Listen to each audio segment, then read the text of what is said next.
আসসালামু আলাইকুম ওয়া রাহমাতুল্লাহি ওয়া বারাকাতুহু।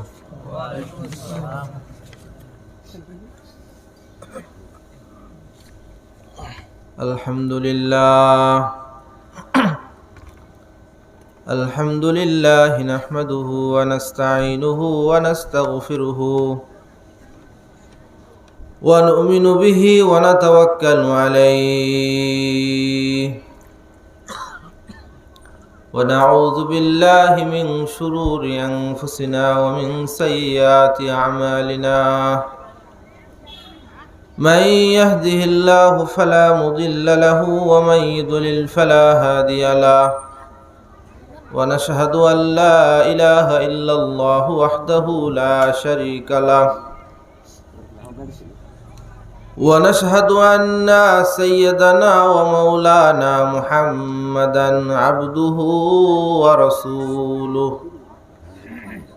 قال الله سبحانه وتعالى في كلامه المجيد بسم الله الرحمن الرحيم وأمر أهلك بالصلاة واصطبر عليها لا نسألك رزقا نحن نرزقك وقال صاحب القرآن صلى الله عليه وسلم من حافظ على الصلاة أكرمه الله تعالى بخمس خصال يرفع عنه ضيق العيش আওয়াজ দেন وعذاب القبر ويعطيه الله كتابه بيمينه ويمر على الصراط كالبرق ويدخل الجنة بغير حساب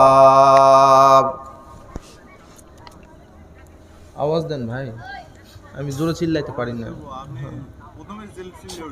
না اللهم صل على محمد وعلى آل محمد كما صليت على إبراهيم وعلى آل إبراهيم إنك حميد مجيد اللهم بارك على محمد وعلى آل محمد كما باركت على إبراهيم وعلى آل إبراهيم إنك حميد مجيد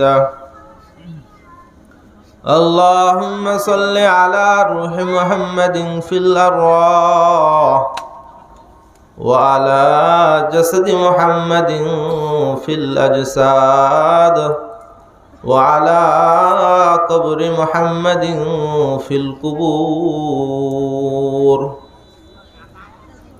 اللهم صل على محمد النبي الأمي وعلى آله وبارك وسلم تسليما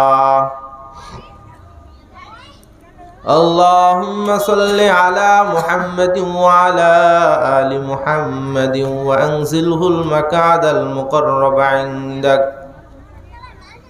اللهم صل على محمد كما تحبه وترضى له يا رب صل وسلم دائما أبدا على حبيبك خير الخلق كلهم شكل محبة شتبري بلغ العلا بكماله كشف الدجى بجماله وخصاله صلوا عليه وآله दुर्फशानी मैं तेरे कतरों को दरिया कर दिया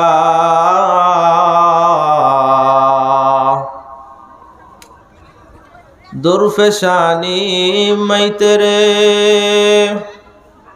कतरों को दरिया कर दिया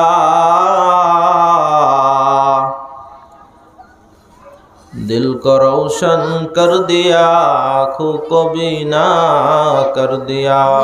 बलगल उला बिकमालिही कशफत दुजा बिजमालिही हसनत जमीउ खिसालिही सल्लु अलैहि व आलिहि।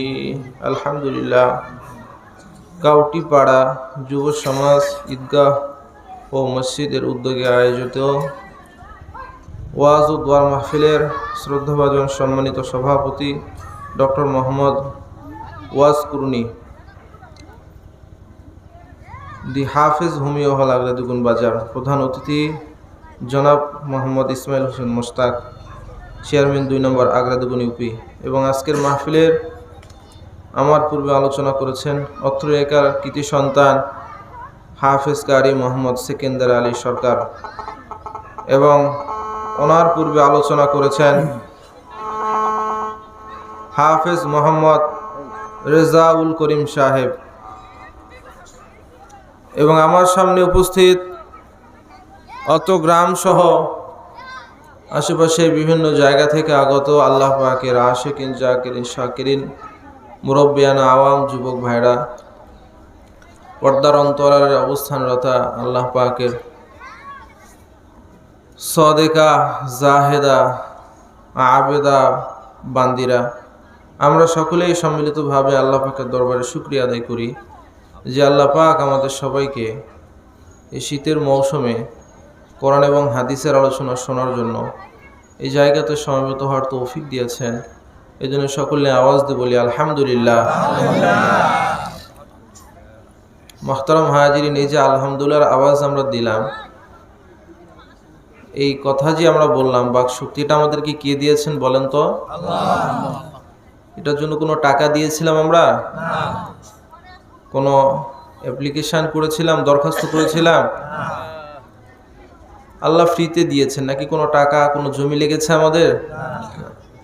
পৃথিবীতে অনেক মানুষ আছে যারা কথা বলতে পারে না, টাকা পয়সার কোনো অভাব নেই, ক্ষমতার কোনো অভাব নেই, সব কিছু আছে, কথা বলতে পারে না। দেশে দেখায়, বিদেশে দেখায়, সব জায়গায় যায়, টাকার বস্তা দিয়ে দেয়, একটাই আমি যেন কথা বলতে পারি। মেডিকেল স্পেশালিস্টরা হয়রান হয়ে যায়, কথা বলার শক্তি দিতে পারে না।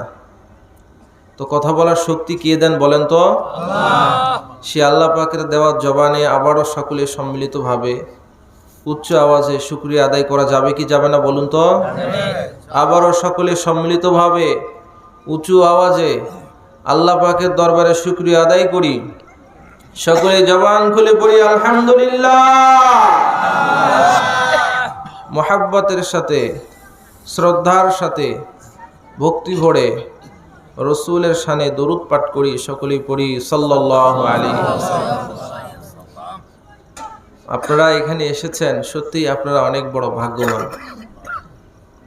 আপনারা যিনারা এখানে এসেছেন আপনারা সত্যিই অনেক বড় ভাগ্যবান। আল্লাহ তাআলা যে আমাকে এই জায়গাতে আপনাদের সামনে বসার তৌফিক দিয়েছেন এই কোরআনের মাহফিলে, সত্যি আমি অনেক বড় ভাগ্যবান। আমার যে মায়েরা এসেছেন, আমার যে বোনেরা এসেছেন, সত্যি আমার সেই মা এবং সেই বোন অনেক ভাগ্যবান।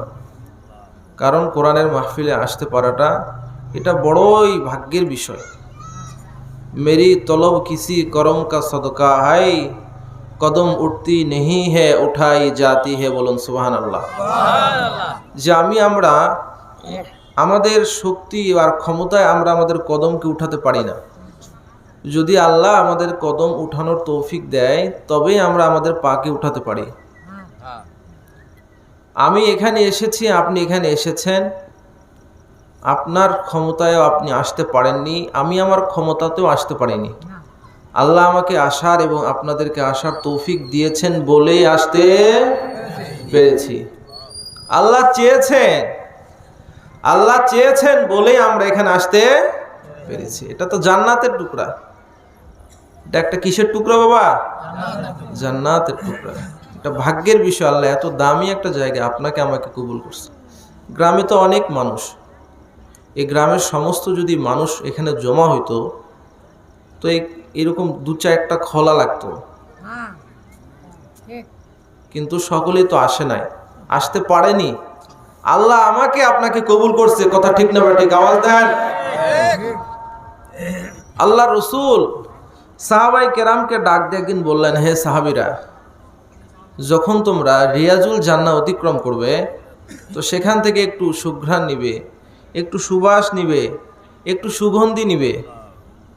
তো সাহাবাই কেরাম আল্লাহ রসুলকে বললেন, আল্লাহ রসুল, দুনিয়াতে আমরা আবার রিয়াজুল জান্নাহ কোথায় পাবো যেখান থেকে আমরা সুঘ্রাণ নিব, সুবাস নিব?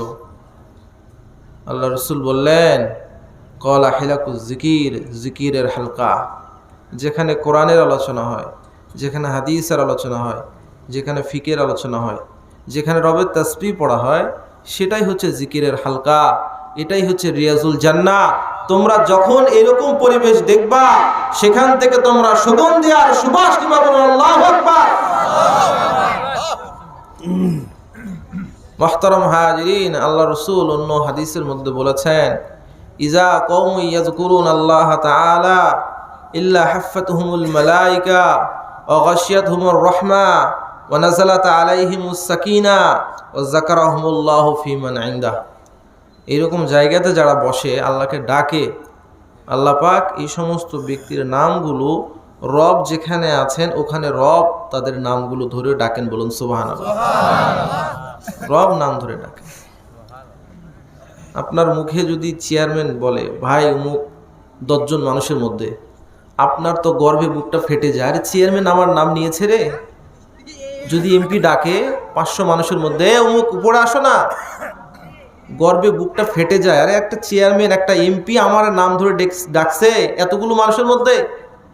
আপনি যখন এইরকম মজমাগুলোতে বসবেন, পুরা পৃথিবীর সমস্ত মানুষের মধ্য থেকে রব আপনার নামটা উচ্চারণ করে বলুন সুবহানাল্লাহ। শুধু কি তাই, আল্লাহ পাকের একটা ভ্রাম্যমান ফেরেশতার দল আছে, ওরা পুরা পৃথিবীতে অডিট করে, পর্যবেক্ষণ করে কোথায় মানুষ আল্লাহকে ডাকে। এরকম পরিবেশ যখন দেখে, ওনারা চলে আসে শুরু থেকে এসে শেষ পর্যন্ত থাকে। এই যে মাহফিল শুরু হয়েছে না, মাহফিল যে শুরু হয়েছে, শুরু থেকে ফেরেশতারা আছে, শেষ পর্যন্ত ফেরেশতারা থাকবে। বুখারী এবং মুসলিমের মধ্যে হাদিসটা আসছে। তো ফেরেশতারা একটা ফেরেশতা আর একটা ফেরেশতাকে ডাকে, এই আমরা যে সন্ধানে বের হয়েছি এখানে এসো। এই যে মানুষগুলো আল্লাহকে ডাকছে, এরা শুরু থেকে নিয়ে শেষ পর্যন্ত থাকবে। মাহফিল শেষ হলে আল্লাহ পাকের দরবারে চলে যাবে। আল্লাহ তো সব কিছু জানে। তারপরে বান্দাকে আবারও বলবে, ফেরেশতাকে আবারও বলবে, ও ফেরেশতা কোথায় গিয়েছিলে তুমি? ফেরেশতা ডাক দিয়ে বলবে, আল্লাহ জমিনে গিয়েছিলাম।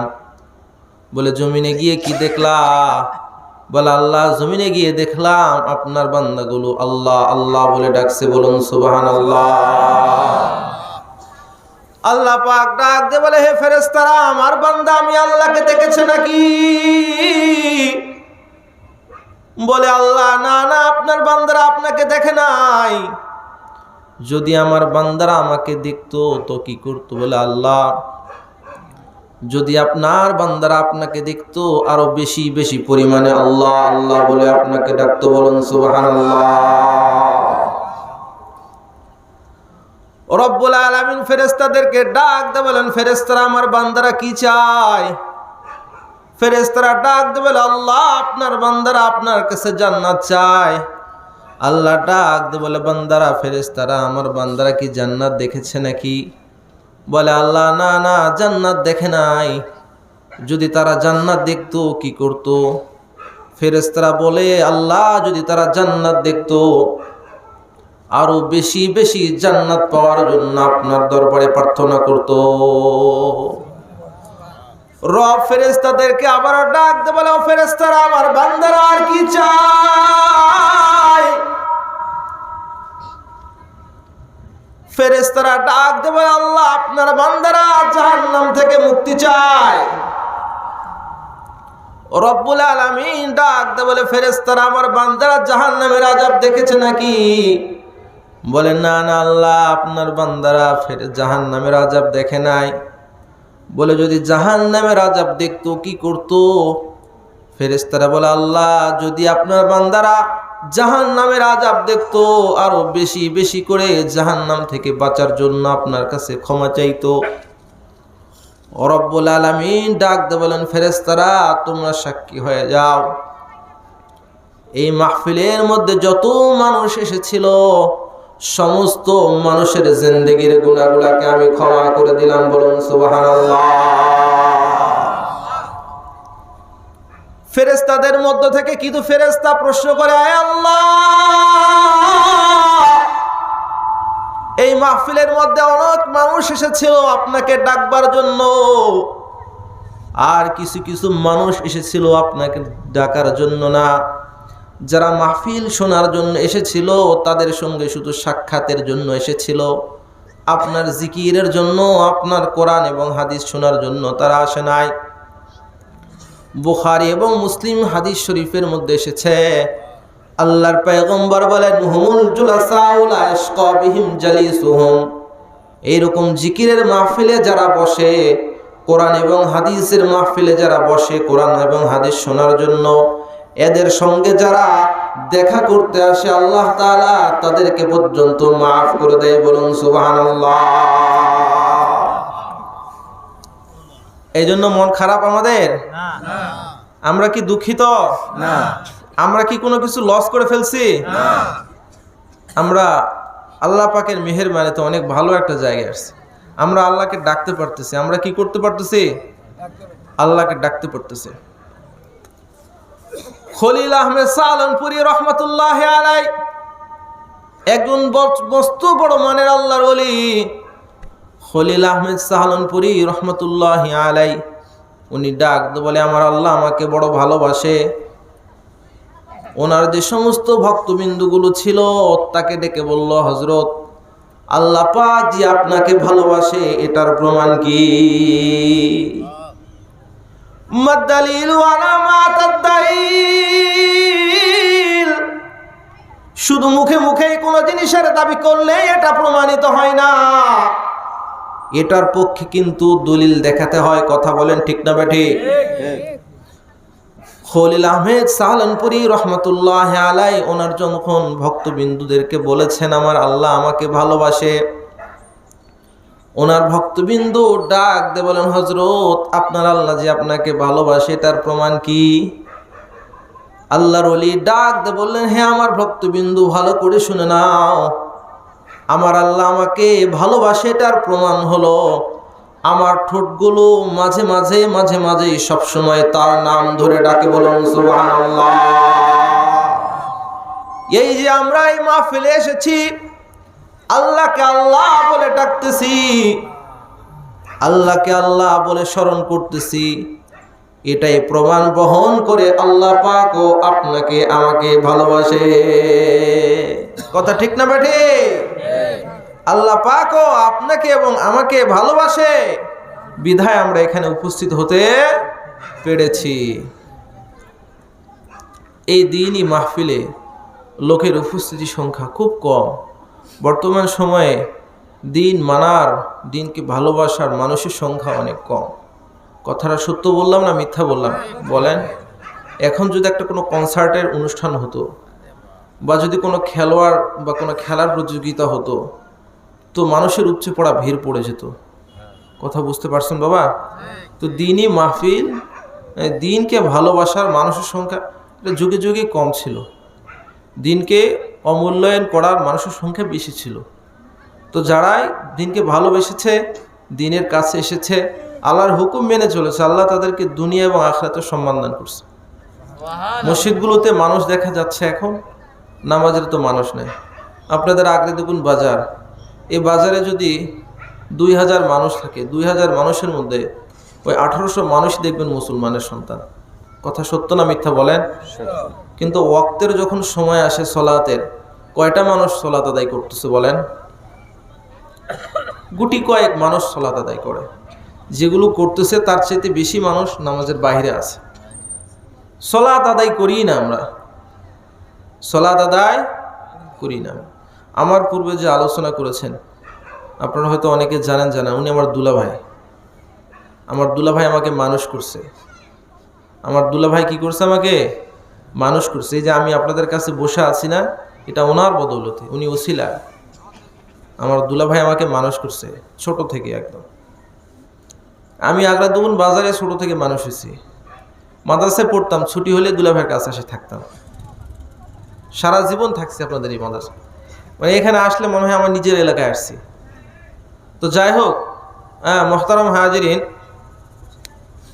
আল্লাহ রসুল বলেন, মান তারাকা সালাত মুতাআম্মিদান ফাকাদ কাফার, যে ইচ্ছাকৃতভাবে একটা সালাত ছেড়ে দিল সে কুফরি করলো। যে ইচ্ছাকৃতভাবে এক ওয়াক্ত নামাজ ছেড়ে দিল সে কুফরি করলো। নাউজুবিল্লাহ বলেন। কুফরির চাইতে বড় কি কোনো গুনাহ আছে? কুফরির চাইতে বড় কি কোনো গুনাহ আছে? প্রতিনিয়ত আমাদের কতগুলো নামাজ ছুটে যাচ্ছে, কত নামাজ আমরা পড়ছি না, কত কুফরি আমাদের হয়ে আছে, আল্লাহ পাকই ভালো জানেন। আল্লাহ রসুল বলেছেন, আল ফারুকু বাইনাল মুসলিমিনা ওয়াল কাফিরাস সালাত, মুসলমান আর কাফেরের মধ্যে পার্থক্য হচ্ছে সালাত, নামাজ। মুসলমান যে হবে, আজান যখন হবে, ও আর নিজেকে চুপ রাখতে পারবে না, ও নিজে ওই কাজের মধ্যে আর ব্যস্ত রাখতে পারবে না, ও ওখান থেকে ফারেগ হয়ে মসজিদের দিকে যাবে। বলুন সুবহানাল্লাহ। আর যে অমুসলিম হবে তার মধ্যে কোনো অনুভূতি জাগবে না যে আমাকে মসজিদে যেতে হবে, সালাত আদায় করতে হবে। অতীতের জামানায় এমন ছিল, বাজার ভর্তি মানুষ, কিন্তু সালাতের ওয়াক্ত হয়েছে, যারা মুসলিম মসজিদের দিকে ছুটতে শুরু করেছে, যারা অমুসলিম নিজ কাজে ব্যস্ত রয়েছিল। আজকের যদি আমরা অবস্থার দিকে তাকাই, এর ব্যতিক্রম। যেমনি ভাবে হিন্দু আজান শোনার পরে চুপ করে বসে থাকে, একজন খ্রিস্টান যেমনি ভাবে চুপ করে থাকে, একজন সাঁওতাল যেমনি ভাবে আজান শোনার পরে চুপ করে থাকে, একজন মুসলমানের ঘরে জন্মগ্রহণ করা সন্তান সেও আজানের আওয়াজ শোনার পরে চুপ করে থাকে। আওয়াজ দিয়ে বলেন ঠিক না ঠিক? সালাতের প্রতি আমাদের কোনো গুরুত্ব নাই, শুধু রিজিকের চিন্তা, শুধু টাকা পয়সার চিন্তা, কি খাবো আর কি পড়বো আর কিভাবে চলবো। কথা বলেন ঠিক না ঠিক? সন্তান বাবাকে নিয়ে চিন্তা করে, বাবা সন্তানকে নিয়ে চিন্তা করে, মা ছেলেকে নিয়ে চিন্তা করে, ছেলে মাকে নিয়ে চিন্তা করে, পরিবার চিন্তা দেয়, সমাজ চিন্তা দেয়, শিক্ষা প্রতিষ্ঠান চিন্তা দেয়, পুরা পৃথিবী চিন্তা দেয় যে আমরা কি খাবো আর কি পরে চলবো। কিন্তু রিজিকের দায়িত্ব কার? বলেন, আওয়াজ দিয়ে বলেন, রিজিকের দায়িত্ব কার? রিজিকের দায়িত্ব আল্লাহ তাআলার। আর রিজিক আছে তো সালাতের মধ্যে। রিজিক কোথায় আছে? নামাজের মধ্যে রিজিক আছে। মুসলমান বাবারা আমার, রব্বুল আলামিন কোরআনে পাকের মধ্যে আয়াতে কারিমা নাজিল করে দিয়েছেন। আল্লাহ পাক ডাক দিয়ে বলেন, ওয়া'মুর আহলাকা বিস-সালাতি ওয়াসতাবির আলাইহা লা নাসআলুকা রিজকান নাহনু নারযুকুকা। ও রব্বুল আলামিন ডাক দিয়ে বলেন, ও দুনিয়ার মানুষেরা, ওয়া'মুর আহলাকা বিস-সালাতি ওয়াসতাবির আলাইহা, তোমরা তোমাদের পরিবারকে, তোমাদের অধীনস্থদেরকে সালাতের বিষয়ে নির্দেশ প্রদান করো এবং তোমরা নিজেরাও সালাত আদায় করো। লা নাসআলুকা রিজকা, আমি তোমাদের নিকটে রিজিক চাই না, নাহনু নারযুকুকা, আমি তোমাদেরকে রিজিক দেব। বলুন সুবহানাল্লাহ। আজকে মা পেরেশান হয়ে আছে, আমার সন্তান কি খাবে। আজকে বাবা পেরেশান হয়ে আছে, সন্তান আমার কি খাবে। আজকে শিক্ষা প্রতিষ্ঠানগুলো পেরেশান, ভবিষ্যৎ প্রজন্মগুলো কি খায় বাঁচবে। আমার আল্লাহ বলেছেন, সালাত আদায় করো, রিজিকের পেরেশানি দূর করে দিব। মা চিন্তা করিও না, তোমার সন্তানকে তুমি নামাজি বানায়া দাও। বাবা তুমি চিন্তা করিও না, তোমার সন্তানটাকে তুমি নামাজি বানাও। পুরা দুনিয়া না খেয়ে থাকলেও রব তোমার সন্তানকে না খেয়ে রাখবে না। শুধু তাই নয়, মুসলমান, রব্বুল আলামিনের পয়গম্বর হাদিসের মধ্যে বলে দিয়েছেন, মান হাফাযা আলাস সালাতি আকরামাহুল্লাহু তাআলা বিখামসি খিসালিন, যদি কোনো ব্যক্তি 5 ওয়াক্ত সালাত যথাযথভাবে আদায় করে, রব্বুল আলামিন তাকে 5টা জিনিস দ্বারা পুরস্কৃত করবেন। কয়টা জিনিস দ্বারা? যদি কোনো ব্যক্তি 5 ওয়াক্ত সালাত আদায় করে আল্লাহ পাক তাকে 5টা জিনিস দ্বারা পুরস্কৃত করবেন। প্রথম নাম্বার পুরস্কার, ওয়া ইয়ারফাউ আনহু দিকাল আইশ। আল্লাহর নবী বলেছেন সর্বপ্রথম পুরস্কার হচ্ছে রব্বুল আলামিন ওই বান্দা বান্দির রিজিকের সমস্যাগুলোকে দূর করে দিবে। বলেন সুবহানাল্লাহ। সালাত অর্থনৈতিক সচ্ছলতার গ্যারান্টি। আল্লাহু আকবার। আপনি সালাত আদায় করেন, আল্লাহ আপনার অর্থনৈতিক সমস্যাগুলোকে সমাধান করে দেবেন ইনশাআল্লাহ। বিশ্বাস আছে? ইয়াকিন আছে?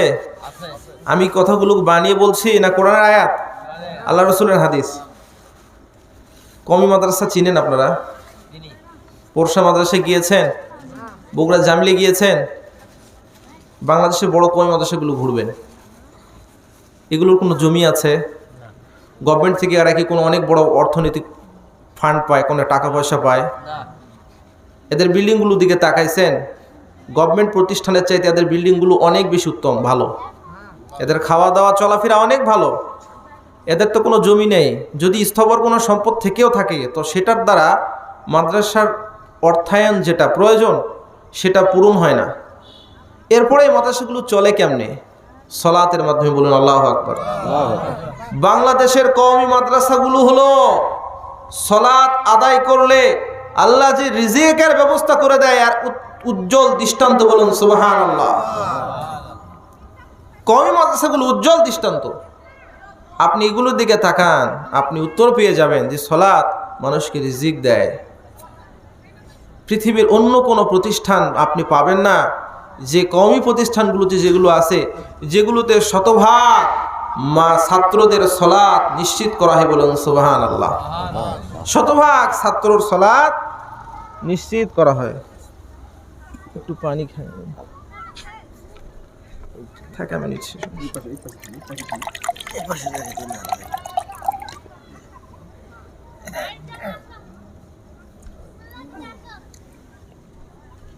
সালাত মানুষের রিজিককে কি করে বাবা? নিশ্চিত করে দেয়। রিজিকের জন্য এত পেরেশানি হওয়ার দরকার নাই। তো ইমাম গাজ্জালী রহমতুল্লাহ আলাই মিনহাজুল আবিদিন কিতাবের মধ্যে লিখছেন যে কোন বান্দা কি খাবে ওই খাদ্যের গায়ে ওই বান্দার নাম লেখা আছে। সুবহানাল্লাহ। আরো ধীরে বলেন, আরো ধীরে বলেন। কোন বান্দা কি খাবে এটা ওই খাদ্যের গায়ে আল্লাহ তাআলা লিখে রাখছেন। কোথায় খানা খাবে এটাও লেখা আছে। কার বাসায় খাবে, কোন সময় খাবে এটাও লিপিবদ্ধ করা আছে। বলুন সুবহানাল্লাহ। রাসূলুল্লাহ সাল্লাল্লাহু আলাইহি সাল্লাম বলেছেন যে আর রিজকু মাকসুমুন, আর রিজকু মাকসুমুন ইয়াতলুবুল আবদা কামা ইয়াতলুবু আজালুহু। রিজিক বন্টিত। রিজিক কি বন্টিত? রিজিক বন্টিত। ইয়াতলুবুল আবদা, রিজিক মানুষকে তালাশ করে। কামা ইয়াতলুবু আজালুহু, মৃত্যু যেমন মানুষকে তালাশ করে রিজিকও মানুষকে তালাশ করে। বলেন সুবহানাল্লাহ। আপনাকে রিজিক খুঁজে খুঁজে নিবে। রিজিক আপনাকে খুঁজে নিবে। রিজিক বন্টিত। পৃথিবীর সৃষ্টির অনেক আগে আল্লাহ তাআলা আপনি কি খাবেন এটা আল্লাহ তাআলা নির্ধারণ করে রেখেছেন। ভয় পাওয়ার কোনো কারণ নাই। আপনি আপনার জন্য আল্লাহ তাআলা যেটা বরাদ্দ করে রেখেছেন ওটা আপনার কাছে আসবে ইনশাআল্লাহ।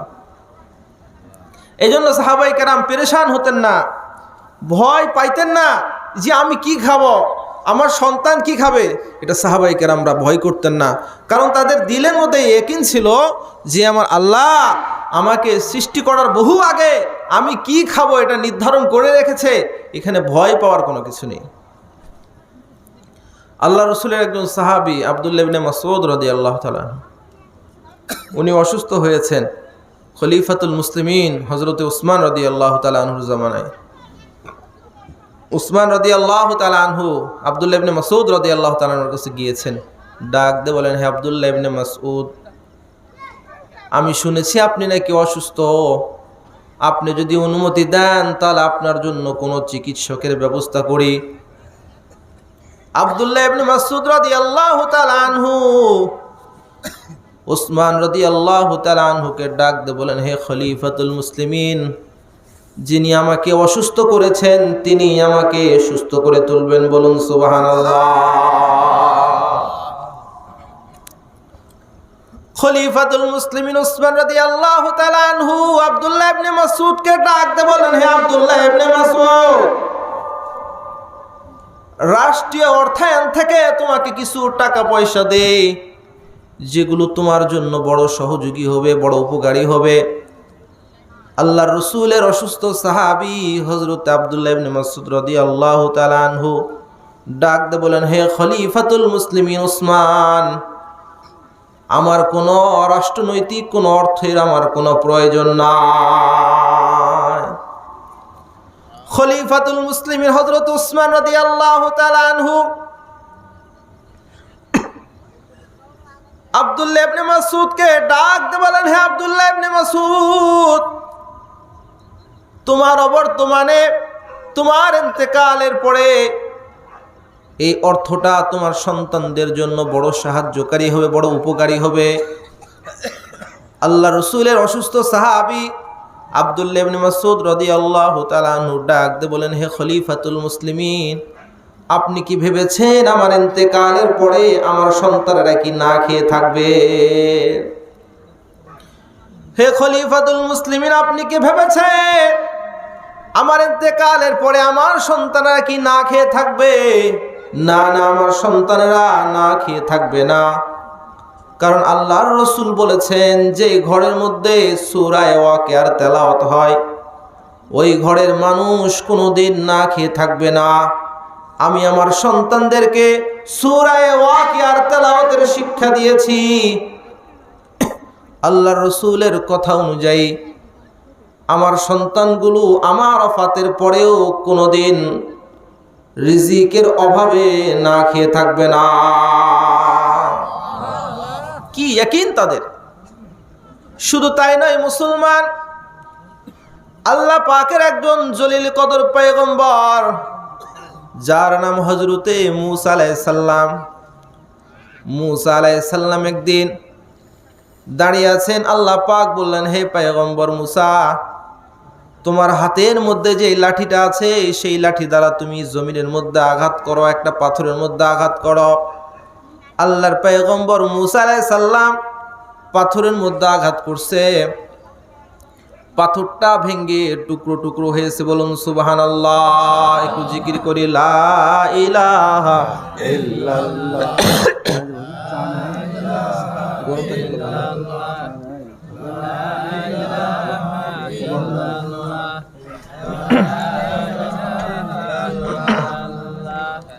লা ইলাহা ইল্লাল্লাহ, লা ইলাহা ইল্লাল্লাহু মুহাম্মাদুর রাসূলুল্লাহ। রব্বুল আলামিন পয়গম্বর মূসা আলাইহিস সালামকে বললেন, হে পয়গম্বর মূসা, আপনি লাঠি দ্বারা এই পাথরটার মধ্যে আঘাত করেন। আল্লাহর পয়গম্বর মূসা আলাইহিস সালাম যখন লাঠি দ্বারা পাথরের মধ্যে আঘাত করছে, পাথরটা ভেঙে টুকরো টুকরো হয়ে গেল, ভিতর থেকে আবার একটা পাথর বের হয়ে আসলো, বলুন সুবহানাল্লাহ। রব্বুল আলামিন আবারও পয়গম্বর মূসাকে ডাক দিয়ে বলেন, হে মূসা, আবারও তুমি এই পাথরটার মধ্যে আঘাত করো। মূসা আলাইহিস সালাম আবারও পাথরের মধ্যে আঘাত করেছে, পাথরটা আবারও ভেঙে টুকরো টুকরো হয়েছে, ভিতর থেকে আবারও দ্বিতীয় একটা পাথর বের হয়ে আসছে, বলুন সুবহানাল্লাহ। রব্বুল আলামিন আবারও ডাক দেবেন, হে পয়গম্বর মূসা, আবারও পাথরটার মধ্যে আঘাত করো। মূসা আলাইহিস সালাম যখন আবারও পাথরটার মধ্যে আঘাত করেছে, পাথরটা ভেঙে টুকরো টুকরো হয়ে গেছে, ভিতর থেকে আবারও একটা ছোট্ট পাথর বের হয়ে আসছে, বলুন সুবহানাল্লাহ। রব্বুল আলামিন ডাক দেবেন, হে পয়গম্বর মূসা, যে ছোট পাথরটা আবার বের হয়েছে, লাঠি দ্বারা ওই ছোট পাথরটাতে আবারও আঘাত করো। আল্লাহর পয়গম্বর মূসা লাঠি দ্বারা আবারও ছোট পাথরের মধ্যে আঘাত করছে। ছোট পাথরটা ভেঙে গিয়েছে, ভিতর থেকে একটা ছোট্ট কীট পোকা বের হয়েছে। আল্লাহর পয়গম্বর মূসা ওই পোকার দিকে তাকিয়ে দেখলেন পোকার মুখের মধ্যে একটা খাবারের টুকরা। বলুন সুবহানাল্লাহ। আল্লাহর পয়গম্বর মূসা বড় অবাক হয়ে গেছে। আরে তিনবার একটা পাথর ভেঙে টুকরো টুকরো করে দিলাম, যেই পাথরের মধ্যে কোনো ছিদ্রি নেই, কোনো রাস্তা নেই খাবার যাওয়ার, এই পাথরের ভিতরে একটা কীট, একটা পোকা আছে, তার মুখের মধ্যে খাবার কোথায় থেকে এসেছে? এইবারে পোকাটা আল্লাহর নবী হযরতে মূসা আলাইহিস সালামের সঙ্গে কথা বলতেছেন। পোকা ডাকতে বললেন, সুবহানা মান ইয়ারানি ওয়া ইয়াসমাউ কালামি ওয়া ইয়ারযুকুনি ওয়া ইয়াযকুরুনি ওয়া লা ইয়ানসানি। আল্লাহু আকবার। ছোট্ট কীট, ছোট্ট পিপিলিকা, ছোট্ট পোকাটা আল্লাহর পয়গম্বর হযরতে মূসা আলাইহিস সালামকে ডাক দিয়ে বলেন, হে মূসা, সুবহানা মান ইয়ারানি, অবাক হয়ে না, অবাক হয়ে না। যদি আমি পাথরের এত ভিতরে ঢুকে আছি, তারপরেও আমার আল্লাহ আমাকে দেখে। বলুন সুবহানাল্লাহ।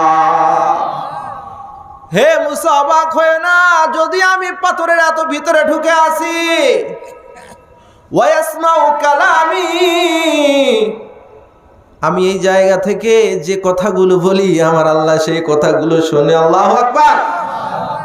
ওয়ারযুকুনি, অবাক হয় না, যদি আমি পাথরের ভিতরে থাকি আমার রব এই জায়গার মধ্যে আমাকে রিজিক দেয়। আল্লাহু আকবার। ছোট্ট পোকাটা আবার পয়গম্বর মূসাকে ডাক দিয়ে বলে, হে মূসা, শুধু খাবারে দেয় না, ওয়াজকুরনি, আর আমার আল্লাহ আমাকে স্মরণ করে, ওয়ালা ইয়ানসানি, আমার আল্লাহ কখনো আমাকে ভুলে যান না। সুবহানাল্লাহ। ও মুসলমান, রিজিকের জন্য পেরেশান হয় না, রিজিকের জন্য ভয় পায়েন না। রিজিক কে দিবেন? আওয়াজ দিয়ে বলেন, রিজিক কে দিবেন? রিজিক কে দিবেন? আওয়াজ দিয়ে বলেন। রিজিক আল্লাহ তাআলা দিবেন। রিজিক আল্লাহ পাক রাখছেন সালাতের মধ্যে। বলুন সুবহানাল্লাহ। এই জন্য আবার বলছি, মা, তুমি তোমার সন্তানকে নিয়ে পেরেশান হয়ে না। তুমি এটা ভেবো না তোমার অবর্তমানে তোমার সন্তানটা না খেয়ে থাকবে। বাবা, তুমি ভেবো না তোমার অবর্তমানে তোমার সন্তানগুলো না খেয়ে থাকবে, কেমনে চলবে। তুমি তোমার সন্তানকে সালাত আদায়কারী বানিয়ে দাও। পুরা দুনিয়া না খেয়ে থাকলেও রব তোমার সন্তানকে না খেয়ে রাখবে না। সকলে না খেয়ে থাকবে, আপনার সন্তান না খেয়ে থাকবে না, রব আপনার সন্তানকে খাওয়াবেনি। বলুন সুবহানাল্লাহ। জিকির করি, লা ইলাহা ইল্লাল্লাহ, লা ইলাহা লা ইলাহা ইল্লাল্লাহ, লা ইলাহা ইল্লাল্লাহ, লা ইলাহা ইল্লাল্লাহ, লা ইলাহা ইল্লাল্লাহ, লা ইলাহা ইল্লাল্লাহ, মুহাম্মাদুর রাসূলুল্লাহ সাল্লাল্লাহু আলাইহি ওয়াসাল্লাম। তো মুহতারাম হাজিরিন, আমরা সকলে সালাত আদায় করব তো ইনশাআল্লাহ। সালাত আদায় করব তো ইনশাআল্লাহ। যদি সালাত আদায় করি তো রিজিকের গ্যারান্টি। সাথে সাথে যদি সালাত আমরা আদায় করি তাহলে আমরা সমস্ত গুনাহ থেকে বাঁচতে পারবো। সালাতের মধ্যে আরেকটা পুরস্কার আছে গুনাহ থেকে বাঁচার। সালাতের মধ্যে আরেকটা পুরস্কার কি আছে বাবা বলেন তো? গুনাহ থেকে বাঁচার। কি থেকে বাঁচার? আওয়াজ দিয়ে বলেন, কি থেকে বাঁচার? গুনাহ থেকে বাঁচার। গুনাহ থেকে বিরত থাকা, এর চাইতে বড় নেকির কাজ আর কোনো কিছুই নাই। গুনাহ থেকে মুক্ত থাকা, এর চাইতে বড় নেকির কাজ আর কিছুই নাই। সবচাইতে বড় নেকির কাজ হচ্ছে গুনাহ মুক্ত জিন্দেগি বানানো। হযরত আশরাফ আলী থানভী রহমতুল্লাহ আলাইহি, হাকিমুল উম্মত মুজাদ্দিদ মিল্লাত শাহ আশরাফ আলী থানভী রহমতুল্লাহ আলাইহি বলেন যে একটা জিনার গুনাহ থেকে বাঁচা হাজার হাজার নফল নামাজ পড়ার চাইতে উত্তম। বলুন সুবহানাল্লাহ। একটা গীবত থেকে বাঁচা হাজার হাজার বার আল্লাহ আল্লাহ তাসবিহ পড়ার চাইতে উত্তম। একটা হিংসা থেকে বাঁচা, একটা বদনজর থেকে বাঁচা হাজার হাজার বার কোরআন খতম করার চাইতে উত্তম। বলুন সুবহানাল্লাহ। কারণ জিনা থেকে বাঁচা ফরজ, জিনা থেকে বাঁচা ফরজ, কিন্তু তাসবিহ সব সময় পড়া তো আর ফরজ না। আল্লাহ রসুলের একজন বড় সাহাবী যার নাম হচ্ছে আব্দুল্লাহ ইবনে আব্বাস রাদিয়াল্লাহু তাআলা আনহু, যিনাকে বলা হয় রঈসুল মুফাসসিরিন। যিনাকে কি বলা হয় বলেন? রঈসুল মুফাসসিরিন, সমস্ত মুফাসসিরিনদের হেড উনি। উনি বলেন যে গুনাহ থেকে বাঁচার চাইতে বড় কোনো ইবাদত নাই। ওনাকে প্রশ্ন করা হয়েছিল যে হযরত, একজন ব্যক্তি 5 ওয়াক্ত নামাজ আদায় করে, তাহাজ্জুদ পড়ে, জিকির পড়ে, কোরআন পড়ে, হজ করে, যাকাত দেয়, উমরা করে, পাশাপাশি গুনাহটাও জারি আছে, অন্য গুনার কাজগুলোও করে। আর একটা মানুষ শুধু 5 ওয়াক্ত সালাত আদায় করে, কিন্তু এই আল্লাহর বান্দার কোনো গুনাহ নাই, গুনাহ থেকে খুব সচেতন, গুনাহ থেকে খুব দূরে থাকে, গুনাহ থেকে খুব ভয় করে চলে। তো কোন লোকটা উত্তম? আব্দুল্লাহ ইবনে আব্বাস রাদিয়াল্লাহু তাআলা আনহু বলেন যে ভাই, গুনাহ থেকে বাঁচার চাইতে বড় কোনো ইবাদতই হতে পারে না। বলুন সুবহানাল্লাহ।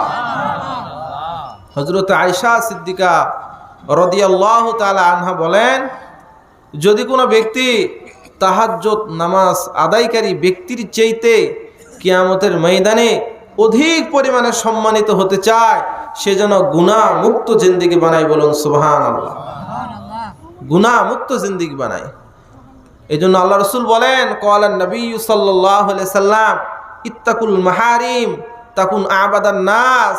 এই তোমরা গুনাহ থেকে বেঁচে থাকো, তাহলে তোমরা হয়ে যাবে পৃথিবীর সবচাইতে বড় ইবাদতকারী। বলুন সুবহানাল্লাহ।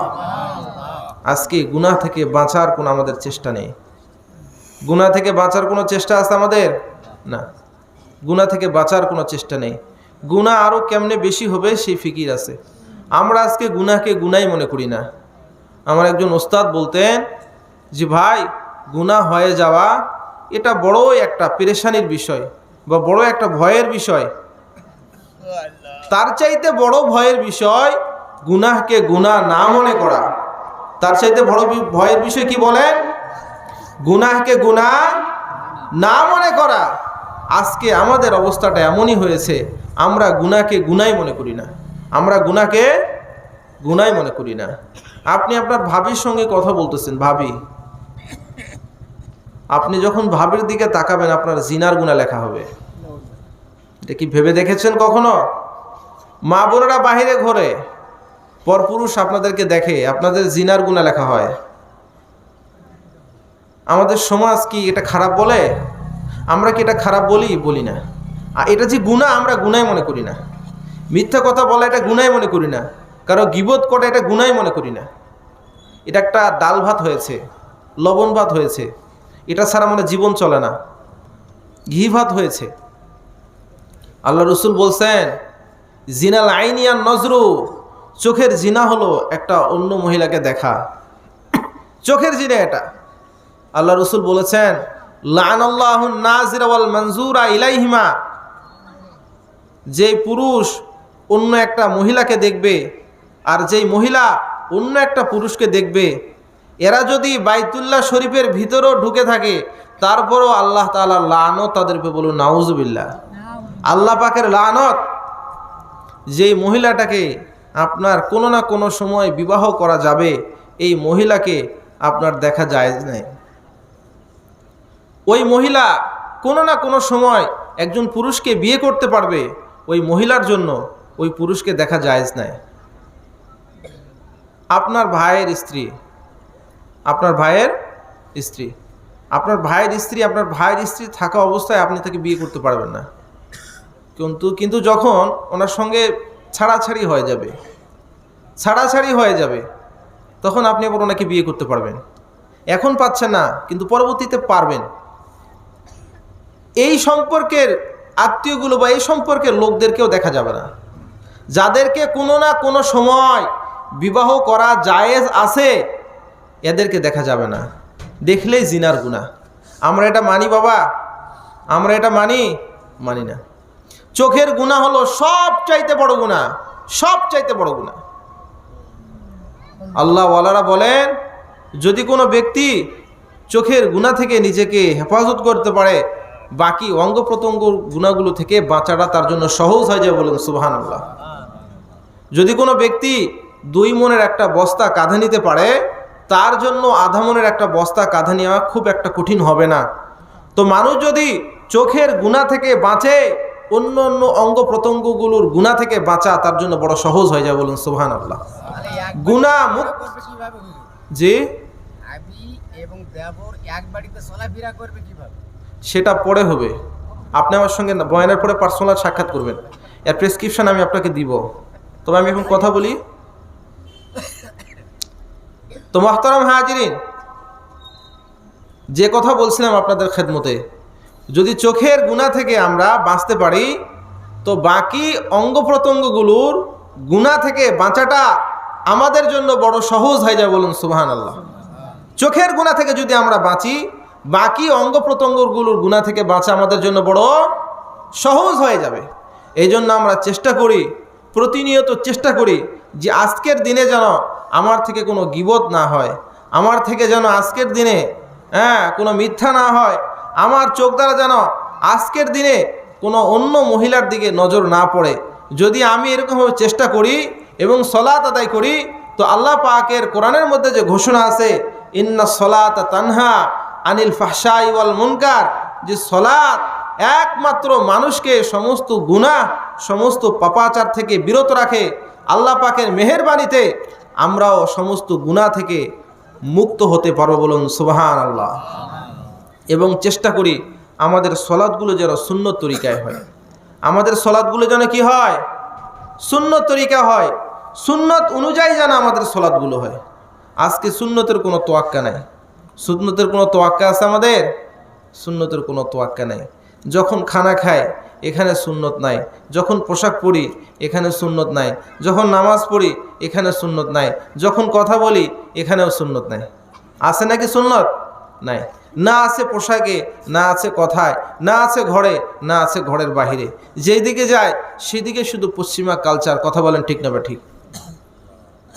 মুসলমান বাবারা আমার, এই জন্য রব্বুল আলামিন কোরআনে পাকের মধ্যে আয়াত নাজিল করে দিয়ে বলে দিলেন, কুল ইন কুনতুম তুহিব্বুনাল্লাহা ফাত্তাবিউনি ইউহিব্বুকুমুল্লাহ ওয়া ইয়াগফির লাকুম যুনুবাকুম আল্লাহু গফুরুর রহিম।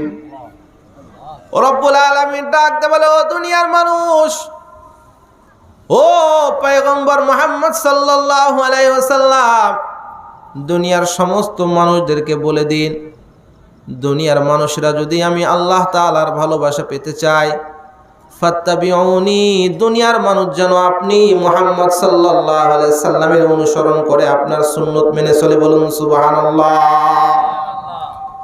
দুনিয়ার মানুষ যদি আপনার সুন্নত মেনে চলতে পারে, ইয়াগফির লাকুম যুনুবাকুম ওয়াল্লাহু গফুরুর রহিম, আমি আল্লাহ তাআলা তাদেরকে তো শুধু ভালোবাসবই না, অতীতের জিন্দেগিতে না বুঝে যে গুনাহগুলা করেছে, আমি আল্লাহ তাআলা তাদের অতীতের জিন্দেগির গুনাহগুলাকেও মাফ করে দিব। বলুন সুবহানাল্লাহ। শুধু তাই নয় মুসলমান, রব্বুল আলামিনের পয়গম্বর হাদিসের মধ্যে বলেছেন, ওয়াকালা সাহিবুল কুরআন সাল্লাল্লাহু আলাইহি ওয়াসাল্লাম, মান তামাসসাকা বিসুন্নতি ইনদা ফাসাদি উম্মতি ফালাহু আজরু মিয়াতি শাহীদিন। যেই জামানার মানুষের আল্লাহর পয়গম্বরের সুন্নতকে মানতে চাইবে না, যারা সুন্নত মানবে তাদেরকে খাটো করে দেখা হবে, ছোট করে দেখা হবে, তাদেরকে প্রতিপূর্ণ করা হবে। এইরকম ক্রান্তিকালে, ক্রাইসিস টাইমে যদি কোন আল্লাহর বান্দা বান্দি রব্বুল আলামিনের পয়গম্বর মুহাম্মদ সাল্লাল্লাহু আলাইহি সাল্লামের সুন্নত তরিকা অনুযায়ী নিজের জীবনকে সাজায়, রব্বুল আলামিন ওই বান্দা বান্দির আমলনামার মধ্যে 100 গলা কাটা শহীদ ব্যক্তির সওয়াব লিখে দিবেন। বলুন সুবহানাল্লাহ। 100 গলা কাটা শহীদ ব্যক্তির সওয়াব লিখে দিবেন যদি সুন্নত তরিকায় আমরা আমাদের জীবনকে সাজাতে পারি, বানাতে পারি। এই জন্য সাহাবায়ে কেরাম আল্লাহ রসুলের সুন্নত ছাড়া কিছু বুঝতেন না, সর্বদাই রসুলের সুন্নতের উপর তারা চলতেন। আজকে আমরা সালামের পরিবর্তে শুরু করেছি হাই হ্যালো, মুসাফার পরিবর্তে আমরা শুরু করেছি হ্যান্ডশেক, মুআনাকার পরিবর্তে আমরা শুরু করেছি হাক, আমরা জাযাকাল্লাহর পরিবর্তে শুরু করেছি থ্যাংক ইউ। আমাদের কথা কাজ চলা ফেরা উঠা বসা সবগুলো পশ্চিমা রঙে রঙ্গিত হয়ে গিয়েছে।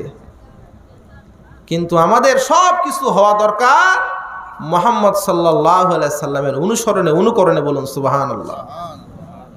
সমাজের মানুষ যেটাই বলুক, সমাজের মানুষ যেটাই ভাবুক, আমি কখনোই আমার নবীর সুন্নতকে ছাড়তে পারি না। কথা বলেন ঠিক না বেঠে? আপনারা কি বিরক্ত হচ্ছেন? আরো 1 ঘন্টা আলোচনা হলে থাকবেন তো ইনশাল্লাহ? কে কে থাকবেন হাত উঁচু করে দেখাই তো একটু। আল্লাহ কবুল করেন না আমিন। শেষ পর্যন্ত থাকবো ইনশাল্লাহ। একটু জমে আসেন সামনে। লা ইলাহা লা ইলাহা লা ইলাহা লা ইলাহা ইল্লাল্লাহু।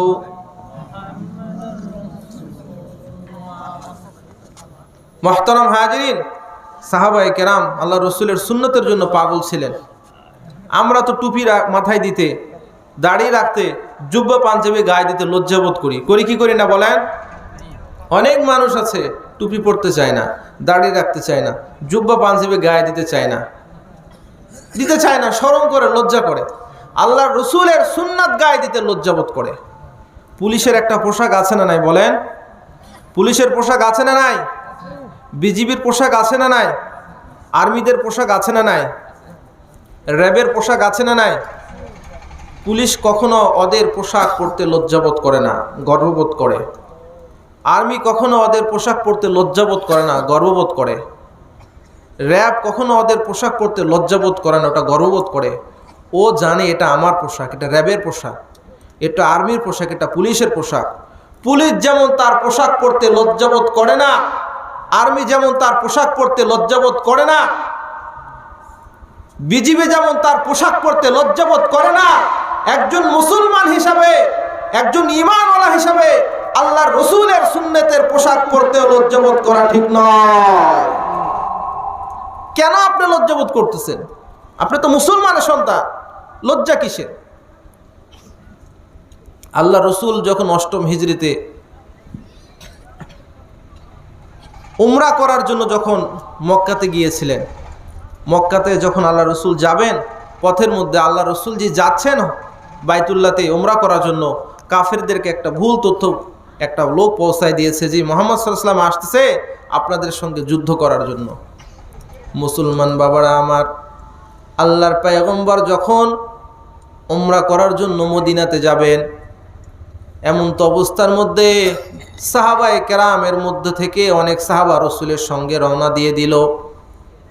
কাফেরদের কানের মধ্যে একটা ভুল তথ্য কে যেন পৌঁছায় দিয়েছে যে মুহাম্মদ সাল্লাল্লাহু আলাইহি সাল্লাম এবং তার সাহাবীরা তোমাদের সঙ্গে যুদ্ধ করার জন্য এই মক্কাতে আসতেছে। কাফেররা বলল যেভাবে হোক মুহাম্মদ সাল্লাল্লাহু আলাইহি সাল্লামকে মক্কার মধ্যে প্রবেশ করতে দেওয়া যাবে না। মক্কার কাফেররা একদম চূড়ান্তভাবে সিদ্ধান্ত নিল। আল্লাহ রসুলের কানের মধ্যে যখন এই তথ্যটা চলে আসছে, আল্লাহর পয়গম্বর হযরতে উসমান রাদিয়াল্লাহু তাআলা আনহুকে মক্কার কাফেরদের নিকটে পাঠিয়ে দিয়েছে। আল্লাহ রসুল বললেন, হে ওসমান, তোমার তো মক্কার বড় বড় নেতাদের সঙ্গে সুসম্পর্ক, তুমি তাদেরকে গিয়ে বলো না আমরা মক্কাতে কোনো প্রকার যুদ্ধের জন্য আসতেছি না, মাত্র 5-7টা দিন মক্কাতে থেকে খানায় কাবার মজওয়ারাতে হজ ব্রত পালন করে আমরা মদিনাতে চলে যাব। আল্লাহ রসুলের সাহাবী হযরত ওসমান রাদিয়াল্লাহু তাআলা আনহু আল্লাহর পয়গম্বরের কথাগুলোকে মক্কার নেতাদেরকে জানার জন্য রওনা দিয়েছে। পথ চলতে চলতে রাত্রি হয়েছে। ওসমান রাদিয়াল্লাহু তাআলা আনহু রাত্রিবেলায় তার বন্ধুর বাসায় গিয়েছেন। বন্ধুকে ডাক দিয়ে বলেন, বন্ধু, মক্কাতে আমরা কোনো প্রকার যুদ্ধের জন্য আসতেছি না, মাত্র ৫-৭টা দিন মক্কাতে থেকে হজ ব্রত পালন করে আমরা মদিনাতে চলে যাব। বলুন সুবহানাল্লাহ। উসমান রাদিয়াল্লাহু তাআলা আনহুর বন্ধু ডাক দিয়ে বলেন, হে উসমান, মক্কার সমস্ত বড় বড় নেতারা সারাদিন পরিশ্রম করার পরে ক্লান্ত শরীরে ঘুমিয়ে পড়েছে। এখন তোমাকে অন্য কারোর সঙ্গে সাক্ষাৎ করানো যাবে না। আগামীকাল যখন সকাল হবে আমি তোমাকে মক্কার বড় বড় নেতাদের সঙ্গে সাক্ষাৎ করিয়ে দিব। সকাল যখন হয়েছে, উসমান রাদিয়াল্লাহু তাআলা আনহুর বন্ধু হযরত উসমান রাদিয়াল্লাহু তাআলা আনহুকে নিয়ে মক্কার বড় বড় নেতাদের সঙ্গে সাক্ষাতের জন্য রওনা দিয়েছে। উসমান রাদিয়াল্লাহু তাআলা আনহুর বন্ধু এত নিচু করে জামা পরিধান করেছে, উসমান রাদিয়াল্লাহু তাআলা আনহুর বন্ধুর পরনের জামা দ্বারা রাস্তা পরিষ্কারের কাজ চলতেছে। আর উসমান রাদিয়াল্লাহু তাআলা আনহু টাকনুর উপরে পোশাক পরেছেন। বলুন সুবহানাল্লাহ। কারণ টাকনুর উপরে পোশাক পরা হলো সুন্নাত, আর টাকনুর নিচে পোশাক পরা গুনাহে কবিরা। আল্লাহর পয়গম্বর ডাক বলেন, মাসফালা মিনাল কাবাইনি মিনাল ইজারি ফিন্নার। পুরুষ মানুষের পরনের যে বস্ত্রটা টাকনুর নিচে চলে যাবে সেটা জাহান্নামের অংশ হবে, নাউজুবিল্লাহ। এই জন্য হযরতে উসমান রাদিয়াল্লাহু তাআলা আনহু টাকনুর উপরে পোশাক পরিধান করেছেন, আর উসমান রাদিয়াল্লাহু তাআলা আনহুর বন্ধু টাকনুর নিচে জামা পরিধান করেছেন। সে সময় মক্কার নিয়ম ছিল, যারা টাকনুর নিচে পোশাক পরতো এদেরকে স্মার্ট বলা হতো, বুদ্ধিমান বলা হতো। আর যারা আমার রসুলের সুন্নত অনুযায়ী টাকনুর উপরে পোশাক পরিধান করত এদেরকে বোকা বলা হতো, আনসোশাল বলা হতো। মুসলমান বাবারা, এই জন্য উসমান রাদিয়াল্লাহু তাআলা আনহুর বন্ধু যখন দেখলেন উসমান রাদিয়াল্লাহু তাআলা আনহু টাকনুর নিচে জামা পরিধান না করে উপরে পড়েছে, উসমান রাদিয়াল্লাহু তাআলা আনহুর বন্ধু ডাক দিয়ে বলে, উসমান, তুমি তো মুহাম্মদ সাল্লাল্লাহু আলাইহি সাল্লামের দলে গিয়ে আনসোশাল হয়ে গেছ। তুমি তো জানোই তুমি মক্কার বড় বড় নেতাদের সঙ্গে সাক্ষাৎ করতে যাও, তারা যদি তোমাকে এই অবস্থায় দেখে তারা বলবে তুমি বোকা, তুমি আনসোশাল। উসমান রাদিয়াল্লাহু তাআলা আনহু ডাক দিয়ে বলেন, হে বন্ধু, মক্কার নেতারা আমি ওসমানকে যতই বোকা বলুক না কেন, যত আনসোশাল বলুক না কেন, আমি কখনোই আমার রসুলের সুন্নতকে অমান্য করতে পারি না। বলুন সুবহানাল্লাহ। এই ছিল সাহাবায়ে কেরামের আল্লাহর নবীর সুন্নতের প্রতি অগাধ ভালোবাসা, অগাধ শ্রদ্ধা, এবং এত বেশি তারা রসুলের সুন্নতকে মানতেন। তো মুহতারাম হাজিরিন, আমরা রসুলের সুন্নতকে মানবো ইনশাল্লাহ, রসুলের সুন্নতকে মানবো ইনশাল্লাহ। জিকির করি লা ইলাহা ইল্লাল্লাহ,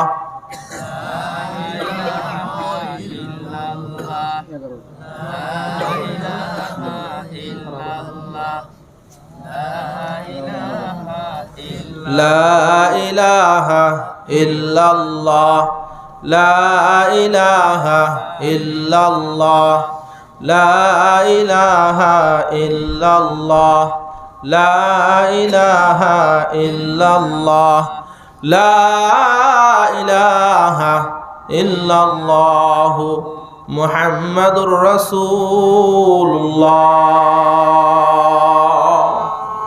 এই জন্য আমরা যতদিন পৃথিবীতে থাকব আমাদের নামাজ, আমাদের চলাফেরা, উঠা বসা সব কিছু যেন কার মতো হয়, কার মতো হয় বলেন? রসুলের মতো করে যেন হয়। সব কিছু যেন রসুলের মতো করা হয়। তো রসুলের মতো করে যখন আমাদের সব কিছু হবে, তো আমরা তখন আল্লাহ তাআলার প্রিয় বান্দা হয়ে যাব। আমরা কি হয়ে যাব বাবা বলেন? আল্লাহ রসুলের প্রিয় বান্দা হয়ে যাব। আমরা আল্লাহ রসুলের প্রিয় বান্দা হয়ে যাব, আল্লাহ তাআলা প্রিয় বান্দা হয়ে যাব। রসুলের যদি অনুসরণ করি আমরা, আল্লাহ পাকের আমরা প্রিয় বান্দা হয়ে যাব। আর আল্লাহ পাকের প্রিয় বান্দা হওয়ার চাইতে বড় সম্মানের আর বড় মর্যাদার আর বড় দামি কোনো জিনিস নেই, বড় দামি কোনো জিনিস নেই। শাহ ওলিউল্লাহ মুহাদ্দিসে দেহলভী রহমতুল্লাহ আলাই, উনি দিল্লির জামে মসজিদে খুতবা দিতেন মোগল শাসন আমলে। মোগল বাদশারা আমাদের সামনে বসে থাকতেন, আর শাহ ওলিউল্লাহ মুহাদ্দিস দেহলভী রহমতুল্লাহ আলাই তাদেরকে বলতেন, এই দিল্লির বাদশারা, মোগল শাসকেরা, তোমাদের কাছে টাকা পয়সা আছে, তোমাদের কাছে ক্ষমতা আছে, তোমাদের কাছে ল্যান্ড প্রপার্টি আছে, আর আমি শাহ ওলিউল্লাহর দিলের মধ্যে আল্লাহ সুবহানাহু ওয়া তাআলার ভালোবাসার মণিমুক্তা যুক্ত একটা জিনিস আছে। তোমরাই বলো এই দুনিয়াতে আমার চাইতে বড় ধনী আর কে আছে? বলুন সুবহানাল্লাহ। মোগল শাসকেরা মাথা নিচু করতেন, কারণ আল্লাহ পাকের মহাব্বত ওয়ালা অন্তরের চাইতে পৃথিবীতে আর বড় কোনো দামি জিনিস না। এটা সবচাইতে বড় দামি জিনিস আল্লাহ পাকের মহাব্বত। আপনি সুন্নত মানবেন, আল্লাহর মহাব্বত আপনার দিলের মধ্যে জন্মাবে ইনশাল্লাহ। হাজী ইমদাদুল্লাহ মুহাজিরে মক্কি রহমতুল্লাহ আলাই, আল্লাহ পাকের একজন বহুত বড় আল্লাহর ওলি, উনি বলতেন, বাইতুল্লাহ শরীফের গিলাফ ধরে ধরে বলতেন, আয় আল্লাহ, দুনিয়ার কত মানুষই তোমার কাছে কত কিছু চায়, আর আমি ইমদাদ আপনার কাছে শুধু আপনাকেই চাই। বলুন সুবহানাল্লাহ। দুনিয়ার কত মানুষ আপনার কাছে কত কিছুই না চায়, আর আমি ইমদাদ আপনার কাছে শুধু আপনাকেই চাই, শুধু আপনাকে পাওয়ার জন্যই আমি চাই। বলুন সুবহানাল্লাহ। এই জন্য মুহতারাম হাজিরিন, আমরা সকলেই সুন্নত মানব এবং সুন্নত অনুযায়ী জিন্দেগি গড়াবো, তো আল্লাহ পাকের মহাব্বত আমাদের দিলে চলে আসবে, দিলের মধ্যে আল্লাহ পাকের মহাব্বতের স্থান লাভ করে। বলুন সুবহানাল্লাহ। এই জন্য মুহতারাম হাজিরিন, আমরা সকলেই সুন্নত অনুযায়ী চলবো, আমাদের সালাতটাও যেন সুন্নত তরিকা হয়। রাজি আছি আমরা? জিকির করি লা ইলাহা ইল্লাল্লাহ, লা ইলাহা ইল্লাল্লাহ, ইল্লাল্লাহ, লা ইলাহা ইল্লাল্লাহ, লা ইলাহা ইল্লাল্লাহ, লা ইলাহা ইল্লাল্লাহ, মুহাম্মাদুর রাসূলুল্লাহ। এই জন্য মুসলমান, আমি আপনাদেরকে বলেছিলাম, আল্লাহর পয়গম্বর বলেছেন, মান হাফাজা আলা সলাতি আকরামাহুল্লাহু তাআলা বিখামসি খিসালিন, যদি কোনো ব্যক্তি 5 ওয়াক্ত সালাত আদায় করে, রব্বুল আলামিন তাকে 5টা জিনিস দ্বারা পুরস্কৃত করবেন। প্রথম নম্বর পুরস্কার, ওয়া ইয়ারফাউ আনহু দিকাল আইশ, আল্লাহ পাক তার রিজিকের সমস্যাগুলোর সমাধান করে দিবেন। 2 নম্বর, ওয়া আযাবিল কবরি, যদি কোনো ব্যক্তি সালাত আদায় করে, আল্লাহ পাক তার কবরের মধ্যে কোনো রকমের আযাব দিবেন না। বলুন সুবহানাল্লাহ। আল্লাহর পয়গম্বর বলেন,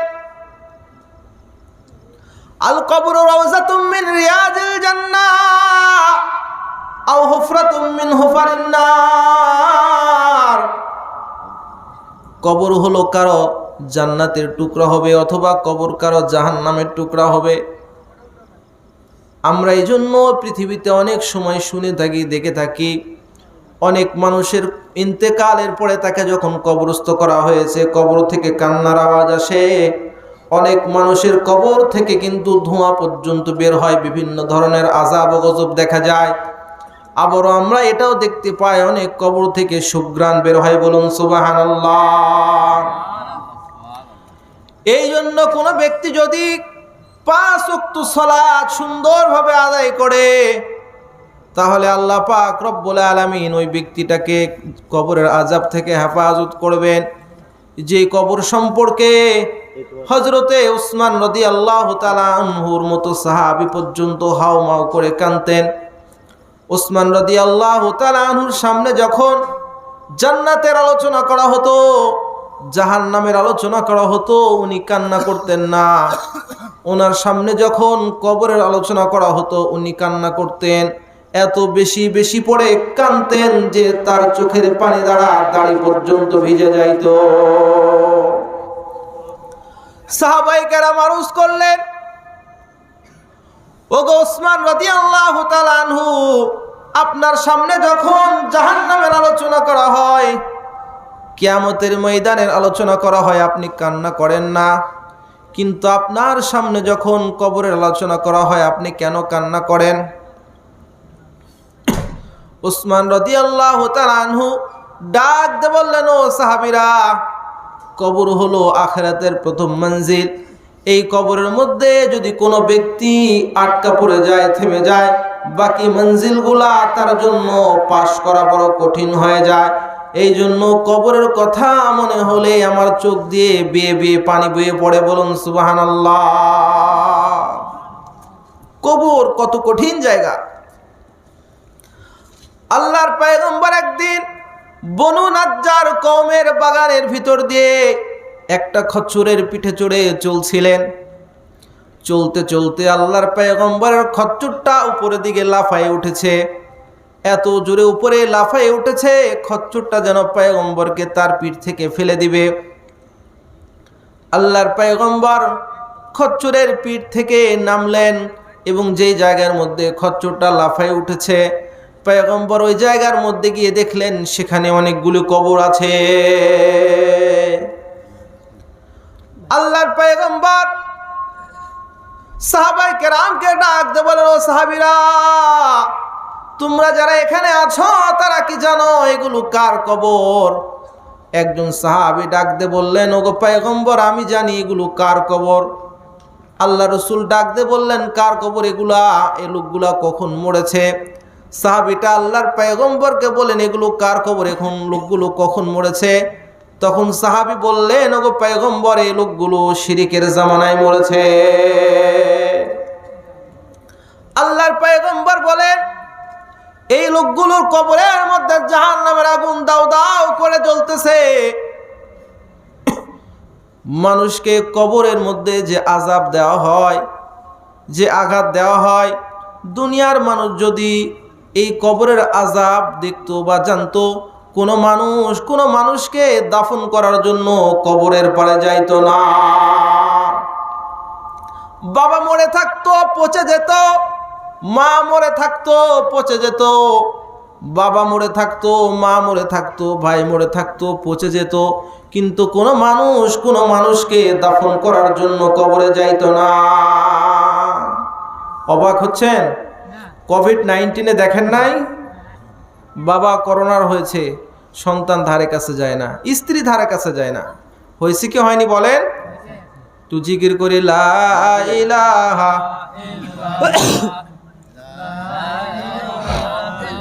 ইল্লাল্লাহ,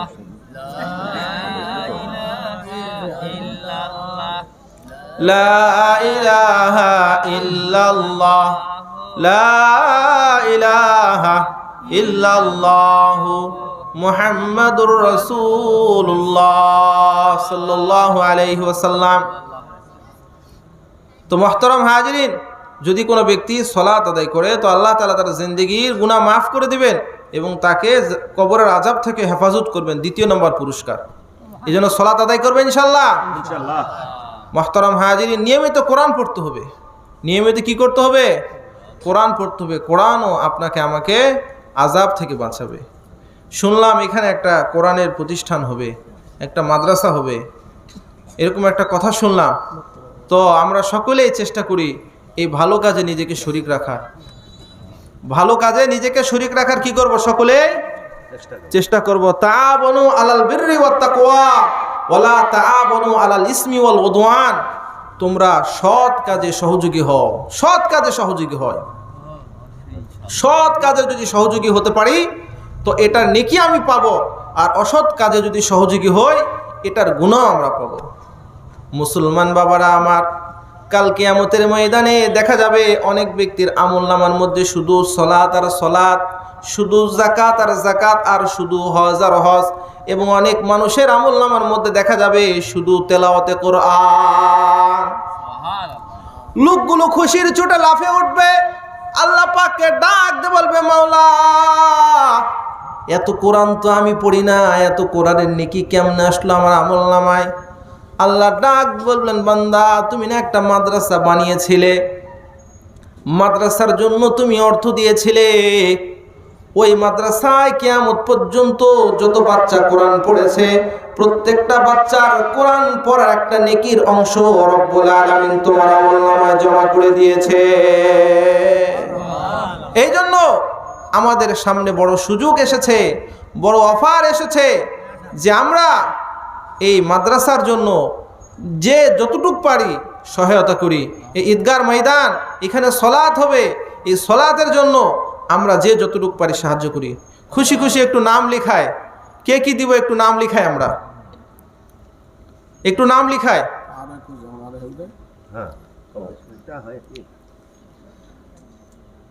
5 জন ব্যক্তি 1000 টাকা করে দিবে। 5 জন ব্যক্তি আমি চাই। আমি প্রথমে বলছি না 5 ওয়াক্ত সলাত আদায় করলে 5টা পুরস্কার আল্লাহ তাআলা দিবে, 5টা পুরস্কার বলে দিব ইনশাল্লাহ। আমি 2টা বলছি। 5 জন ব্যক্তি আমি চাই যে 1000 টাকা করে দিবে। আল্লাহর নামে বলি, একটু হিম্মত করি ইনশাল্লাহ। 5 জন ব্যক্তি চাই, 1000 টাকা করে দিবে 5 জন ব্যক্তি। মা বোনেরাও চাইলে দিতে পারে। আলহাজ আনিসুর রহমান সাহেব 1000 টাকা। আল্লাহ পাক বান্দার দানকে কবুল করুন, সকলে পড়ি আমিন। আল্লাহ তাআলা এই কোরআনের প্রতিষ্ঠানের জন্য দান করলেন, কিয়ামত পর্যন্ত যেন আল্লাহ তাআলা এই দানের ওসিলা তাকে নেকি দিতেই থাকেন, বলুন আমিন। খুশি খুশি নাম লেখায় 1 জন হয়েছে, আর 4 জন, আর 4 জন মানুষ চাই আমি 1000 টাকা করে দিবে। 4 জন মানুষ চাই আমি। আলহামদুলিল্লাহ, আল্লাহ পাকের আরেকজন বান্দা উপস্থিত হয়েছেন, 2 জন হয়েছে, আর 3 জন চাই। আর আজিজুল ইসলাম চাচাহার 1000 টাকা। আল্লাহ পাক বান্দার দানকে কবুল করুন, সকলে পড়ি আমিন। এই বান্দার দানের উসিলা করে আল্লাহ তাআলা সমস্ত বালা মুসিবত থেকে হেফাজত করুন, সকলে পড়ি আমিন।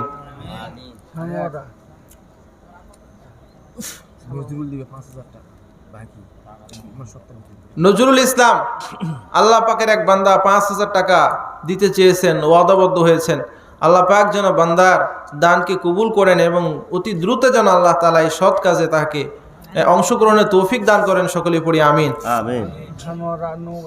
সানোয়ারা নওগাঁ 2 বস্তা সিমেন্ট। আল্লাহ পাকের এক বান্দি, আল্লাহ পাকের বান্দির দানকে আল্লাহ তাআলা কবুল করুন, আমিন।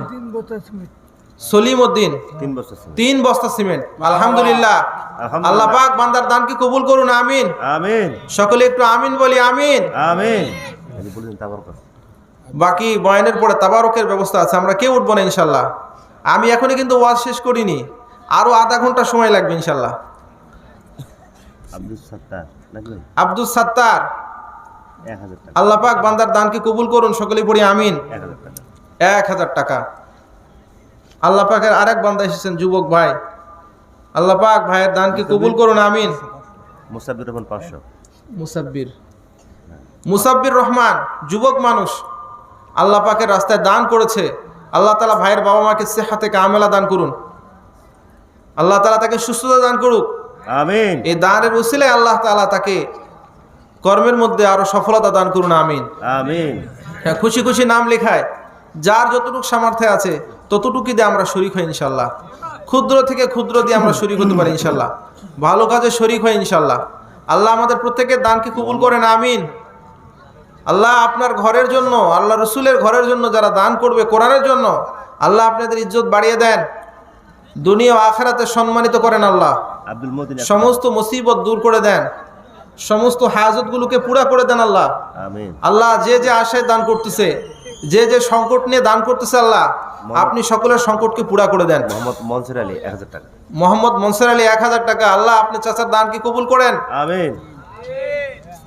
সমস্ত বালা মুসিবত থেকে হেফাজত করেন। আব্দুল কাদের 200 টাকা। আল্লাহ তাআলা বান্দার দানকে কবুল করেন, জানে মালে বরকত দেন, সমস্ত হাজত পুরা করে দেন। আপনজন যারা কবরে আছে আল্লাহ তাদের কবরকে রিয়াজুল জান্নাহ বানিয়ে দেন। সকলে খুশি খুশি নাম লেখা ইনশাআল্লাহ। দুদিনে যাও মা বোনদের কাছে আপনারা যান, গিয়ে নাম লেখান। সব সব কিছু দিব না, হাতে হাতে লেগে সব হিসাব 5,000 টাকা নেবো। সভাপতি সাহেব নগদ 5,000 টাকা। মারহাবা। ওয়াজ কুরনি যুবক মানুষ, আল্লাহ তাআলা ভাইকে দিনের জন্য কবুল করেন, সকলে পড়ে আমিন। আল্লাহ তাআলা ভাইয়ের ব্যবসার মধ্যে, চিকিৎসার মধ্যে আল্লাহ তাআলা আরো বরকত দান করুন, সকলে পড়ে আমিন। তো মুহতারাম হাজিরিন, আমি আপনাদেরকে বলছিলাম সালাতের কথা, মনে আছে আপনাদের? সলের কথা মনে আছে? আল্লাহ রসুল ডাক দিয়ে বললেন, লাউ আন্না নাহরান বিবাবি আহাদিকুম, ও দুনিয়ার মানুষ শোনো, সাহাবীরা, যদি কারো বাড়ির সামনে একটা নদী থাকে বা পুকুর থাকে, ইয়াগতাসিলু ফিহি কুল্লা ইয়াউমিন খামসান, প্রত্যেক দিন যদি সে 5 বার ওই নদীতে বা পুকুরে গোসল করে, হাল ইয়াবকা মিন দারনিহি শাইউন, তার শরীরের মধ্যে কোনো ময়লা থাকবে নাকি?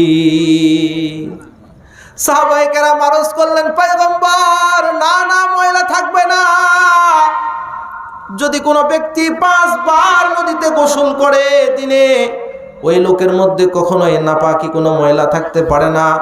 আল্লাহ রসুল বললেন, অনুরূপভাবে 5 ওয়াক্ত সালাত যে ব্যক্তি আদায় করবে, আল্লাহ পাক তাকে এরকম ভাবে সমস্ত গুনাহ থেকে মুক্ত করে দিবেন। বলুন সুবহানাল্লাহ। শুধু তাই নয়, মুসলমান, আল্লাহর পয়গম্বরের একজন সাহাবী যার নাম হযরত আমর ইবনে আব্বাস রাদিয়াল্লাহু তাআলা আনহু, আল্লাহু আকবার, আল্লাহু আকবার, আল্লাহর রাসূলের সাহাবী হযরত আমর ইবনে আব্বাস, এই সাহাবীটা মুসলমান হয়েছে। মুসলমান হওয়ার পরে আল্লাহর পয়গম্বরের কাছে ওযু শিখতে চেয়েছে। আল্লাহ রাসূল তাকে ওযু শিক্ষা দিয়েছেন। সেই সময় আল্লাহর পয়গম্বর তাকে কিছু কথা বলেছে। এই কথাগুলো সে একটা সময় শাহিনুল ইসলাম 1 বস্তা সিমেন্ট, ছোট শাহিনুল ছোট 1 বস্তা সিমেন্ট দেন। আপনাদের দেওয়া শেষ হলে আমি আবার বয়ান শুরু করবো ইনশাল্লাহ। শাহিনুল ছোট 1 বস্তা সিমেন্ট, শাহিনের ছোট 1 বস্তা সিমেন্ট। শুনলেন? জুয়েল কাউন্টি বড় 1 বস্তা, জুয়েল কাউরিপাড়া 1 বস্তা সিমেন্ট। আরেকটা দাও। আলবি কাউন্টি বড় 1 বস্তা সিমেন্ট। আলবি। আপনারা সবাই চাপা চাপা আসেন, দোয়া হবে। দোয়াটা যেন খুব সুন্দরভাবে হয়। সামনে যেন সবাই নামাজ পড়ে। এভাবে লাইন হও, তারপর তো সুবিধা হবে। না, চলে আসো। চাপা চাপা দেখাও। কি নাম তোমার? সাবিউল ইসলাম, 1 বস্তা সিমেন্ট।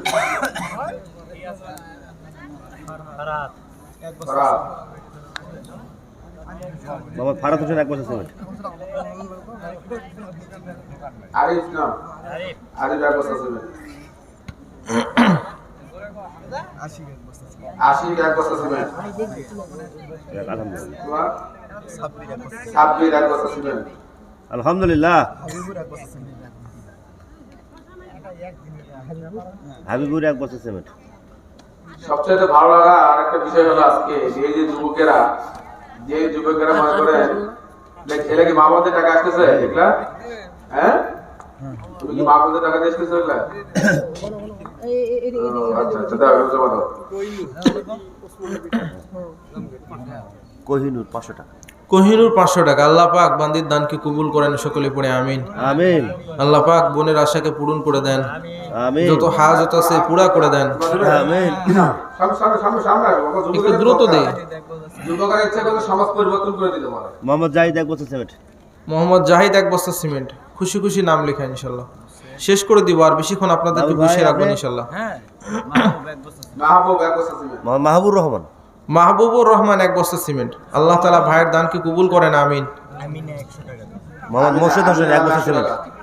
মোর্শেদ হোসেন 1 বস্তা সিমেন্ট। 1 বস্তা সিমেন্ট। আল্লাহ তাআলা ভাইয়ের দানকে কবুল করেন, আমিন। আমিন। বাসার 10 বস্তা। বলো হুজুর, আব্দুল বাশার জিজ্ঞাসা করুন। আব্দুল বাশার? হ্যাঁ, কয় বস্তা দিয়েছি? কয় বস্তা তোমার? 2 বস্তা। মোহাম্মদ আবুল বাশার হোসেন। মোহাম্মদ আবুল বাশার হোসেন। 2 বস্তা সিমেন্ট। 2 বস্তা সিমেন্ট। আল্লাহ তাআলা ভাইয়ের দানকে কবুল করেন। আমিন দানের উসিলা আল্লাহ তাআলা সমস্ত মুসিবত থেকে বাঁচান। আমিন আপনজন যারা কবরে আছে আল্লাহ তাদের কবরগুলোকে আপনি মাফ করে দেন, রিয়াজুল জান্নাহ বানিয়ে দেন আল্লাহ। মোহাম্মদ জুয়েল 200 টাকা যুবক ভাই দান করেছে। আল্লাহ এই দানের উসিলায় তার বাবা মাদেরকে সুস্থতা দান করেন। ভাই যে কাজ করে আলতাফ হোসেন মহেশপুর 500 টাকা।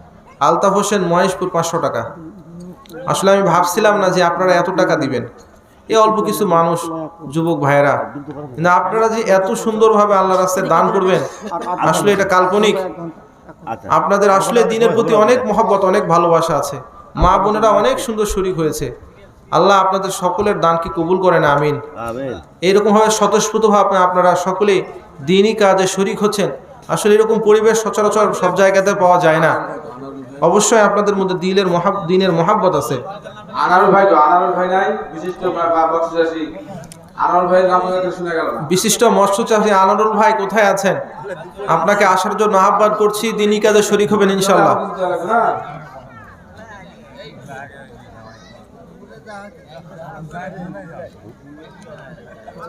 হ্যাঁ, আমরা শরীক হই ইনশাআল্লাহ, খুশি খুশি শরীক হই ইনশাআল্লাহ।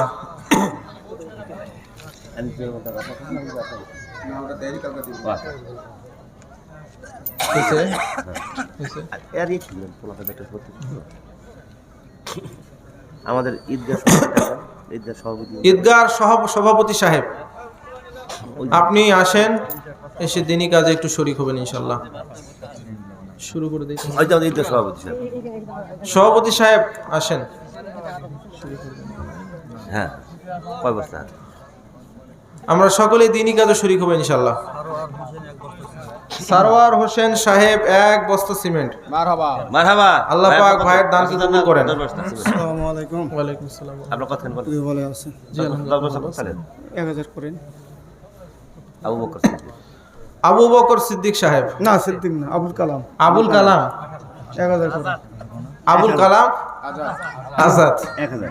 1000 করেন। আল্লাহ পাক ভাইয়ের দানকে কবুল করেন, আমিন। আমিন। নগদ বাকি নাই রে মোল্লা সাহেব, বাকি না নগদ?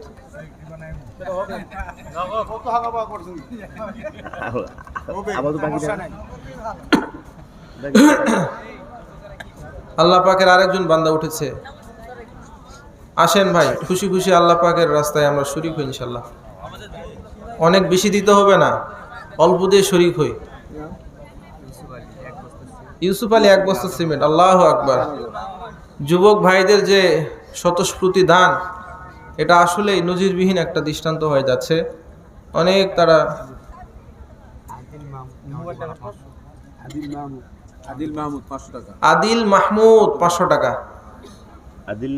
আদিল মাহমুদ 500 টাকা। আল্লাহ পাক ভাইয়ের দানকে কবুল করেন, সমস্ত হাজতকে পুরা করে দেন, পিতামাতাকে ক্ষমা করে দেন, সুস্থতা দান করেন। আপনজন যারা কবরে আছে আল্লাহ কবরগুলোকে রিয়াজুল জান্নাহ বানিয়ে দেন। আল্লাহ যে মা বোনেরা দান করেছেন, মা বোনদের দানকে কবুল করে নেন। যত সমস্যার মধ্যে আছে সমাধান করে দেন, যে ব্যথা আছে ব্যথাকে দূর করে দেন। আল্লাহ যা প্রয়োজন পুরা করে দেন। আল্লাহ আপনি অসম্ভবকে সম্ভব করেন। আপনি 1 ফোঁটা নাপাক পানি দিয়ে মানুষ বানিয়েছেন। আমাদের চাওয়া পাওয়াগুলো এর চাইতে অনেক ছোট। রব তোমার কাছে তুলে ধরলাম দানকারীদের সকল চাহিদা।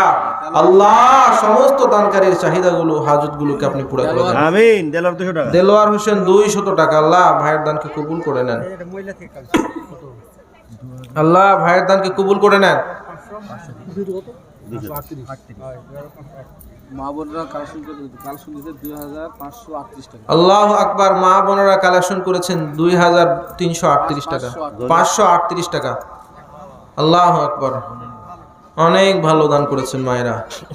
আসলে মেয়ে মানুষেরা দিনের বড় মুহিব, তারা দিনকে বড় ভালোবাসে।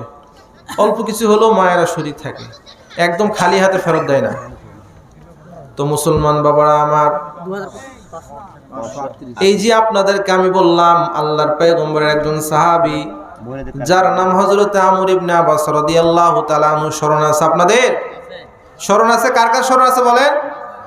হাত তুলে বলেন, কি সাহাবীর নাম কি? আমর ইবনে আব্বাস। আমর ইবনে আব্বাস রাদিয়াল্লাহু তাআলা আনহু আল্লাহর পয়গম্বরের একজন জলিল কদর সাহাবী। উনি যখন মুসলমান হয়েছেন, আল্লাহর পয়গম্বর কাছে গিয়ে বলে, পয়গম্বর আমি মুসলমান হয়েছি, এখন আমাকে একটু শিখিয়ে দেন কেমনে উজু করতে হবে। মুসলমান বাবারা আমার, আল্লাহর পয়গম্বর তাকে ওযু শিখিয়ে দিয়েছেন, সঙ্গে সঙ্গে কিছু কথা বলেছেন। এই কথাগুলো পরবর্তীতে তিনি আবু উমামা নামক একজন সাহাবীর সামনে পেশ করেছেন। কথাগুলো শোনার পরে আবু উমামা রাদিয়াল্লাহু তাআলা আনহু অবাক হয়ে গিয়েছে। ভাই কথা বলেন না ভাই একটু। মুসলমান বাবারা আমার, আমর ইবনে আব্বাস রাদিয়াল্লাহু তাআলা আনহু ডাক দিয়ে বলেন, হে আবু মামা, আমি যখন পয়গম্বরকে ডাক দিয়ে বললাম, পয়গম্বর মুসলমান হয়ে গেছি, এখন আপনি আমাকে উযু শিখান কেমনে উযু করতে হবে। আল্লাহ নবী বললেন, তুমি যখন উযু করবা প্রথমে তোমার চেহারাকে ধৌত করবা, তোমার হাত পা মুখ ধৌত করবা। যখন হাত ধৌত করবা তোমার হাত দিয়ে তোমার গুনাহগুলো বের হয়ে যাবে। যখন মুখ ধৌত করবা তোমার মুখ দিয়ে তোমার গুনাহগুলো বের হয়ে যাবে। যখন পা ধৌত করবা তোমার পা দিয়ে তোমার গুনাহগুলো বের হয়ে যাবে। বলুন সুবহানাল্লাহ। সুবহানাল্লাহ। এরপরে পয়গম্বরের সাহাবী বলেন, ফাইন ওয়াজাত ওয়াশাকা লিল্লাহি আযজা ওয়া জাল্লা খরাস্তা মিন খতায়াকা কায়াউমা ওয়ালাদাতকা উম্মুকা। আল্লাহর পয়গম্বরের সাহাবী বলেন, আল্লাহ রাসূল তখন আমাকে বলেন, আমর ইবনে আব্বাস শোনো, তুমি যখন উযু করে তোমার মাথাকে জমিনের মধ্যে লাগাই দিবে, এখনই মার পেট থেকে জন্মগ্রহণ করলে তুমি যেমন নিষ্পাপ, রব্বুল আলামিন ঠিক তেমনি ভাবে তোমাকেও মাসুম নিষ্পাপ বানিয়ে দিবেন। বলুন আল্লাহু আকবার। আল্লাহু আকবার। ওই যে বললাম আবু উমামা নামক একজন সাহাবী কথাটা শোনার পরে অবাক হয়ে গেছে। ডাক দে বলে, হে আমর ইবনে আব্বাসা, উনজুর মা তাকুল্লু আকুল্লু হাযা ইউতা ফি মাজলিসিন ওয়াহিদিন। হে আমর ইবনে আব্বাসা, তুমি যে কথাটা বললে এই কথাটা কি সত্যি? একটা সিজদার মধ্যেই কি পুরা জিন্দেগীর গুনাহ মাফ হয়ে যায়? আমর ইবনে আব্বাসা ডাক দে বললেন, লাকাদ কাবিরাত সিন্নি, হে আবু উমামা, আমি বৃদ্ধ হয়ে গেছি। ওয়াদানা আজালি, মৃত্যু আমার নিকটে এসেছে। ওয়ামা বিফাকরিন, আর আমি তো গরিব না যে আল্লাহর পয়গম্বরের নামে মিথ্যা কথা বলবো। মানুষ যখন বৃদ্ধ হয়ে যায় বলে না, আরে আমি বৃদ্ধ হয়ে গেছি, আমি কি মিথ্যা কথা বলবো? মৃত্যু আমার নিকটে, আমি কি মিথ্যা কথা বলবো? আরে আমার তো টাকা পয়সার অভাব নাই যে টাকার কারণে মিথ্যা কথা বলবো। হাফিজ মন্ডল 2 বস্তা সিমেন্ট, আল্লাহ কবুল করেন। মুসলমান বাবারা আমার, এই জন্য আমর ইবনে আব্বাস রাদিয়াল্লাহু তাআলা আনহু আবু মামাকে ডাক দিয়ে বলেন, হে আবু মামা, লাকাদ কাবিরাত সিন্নি, আমি বৃদ্ধ হয়ে গেছি। ওয়াদানা আজালি, মৃত্যু আমার নিকটে এসেছে। ওয়ামা বিফাকরিন, আর আমি তো গরিব না যে টাকার কারণে আমি পয়গম্বরের শানে মিথ্যা কথা বলবো। লাকাদ সামিয়াত হুজুনায়া, আমার 2টা কান পয়গম্বরের কথাগুলো ভালো করে শুনেছে। ওয়াহু কলবি মিন রাসূলিল্লাহি তাআলা সাল্লাল্লাহু আলাইহি সাল্লাম, আমার অন্তর পয়গম্বরের কথাগুলোকে ভালো করে স্মরণ রেখেছে।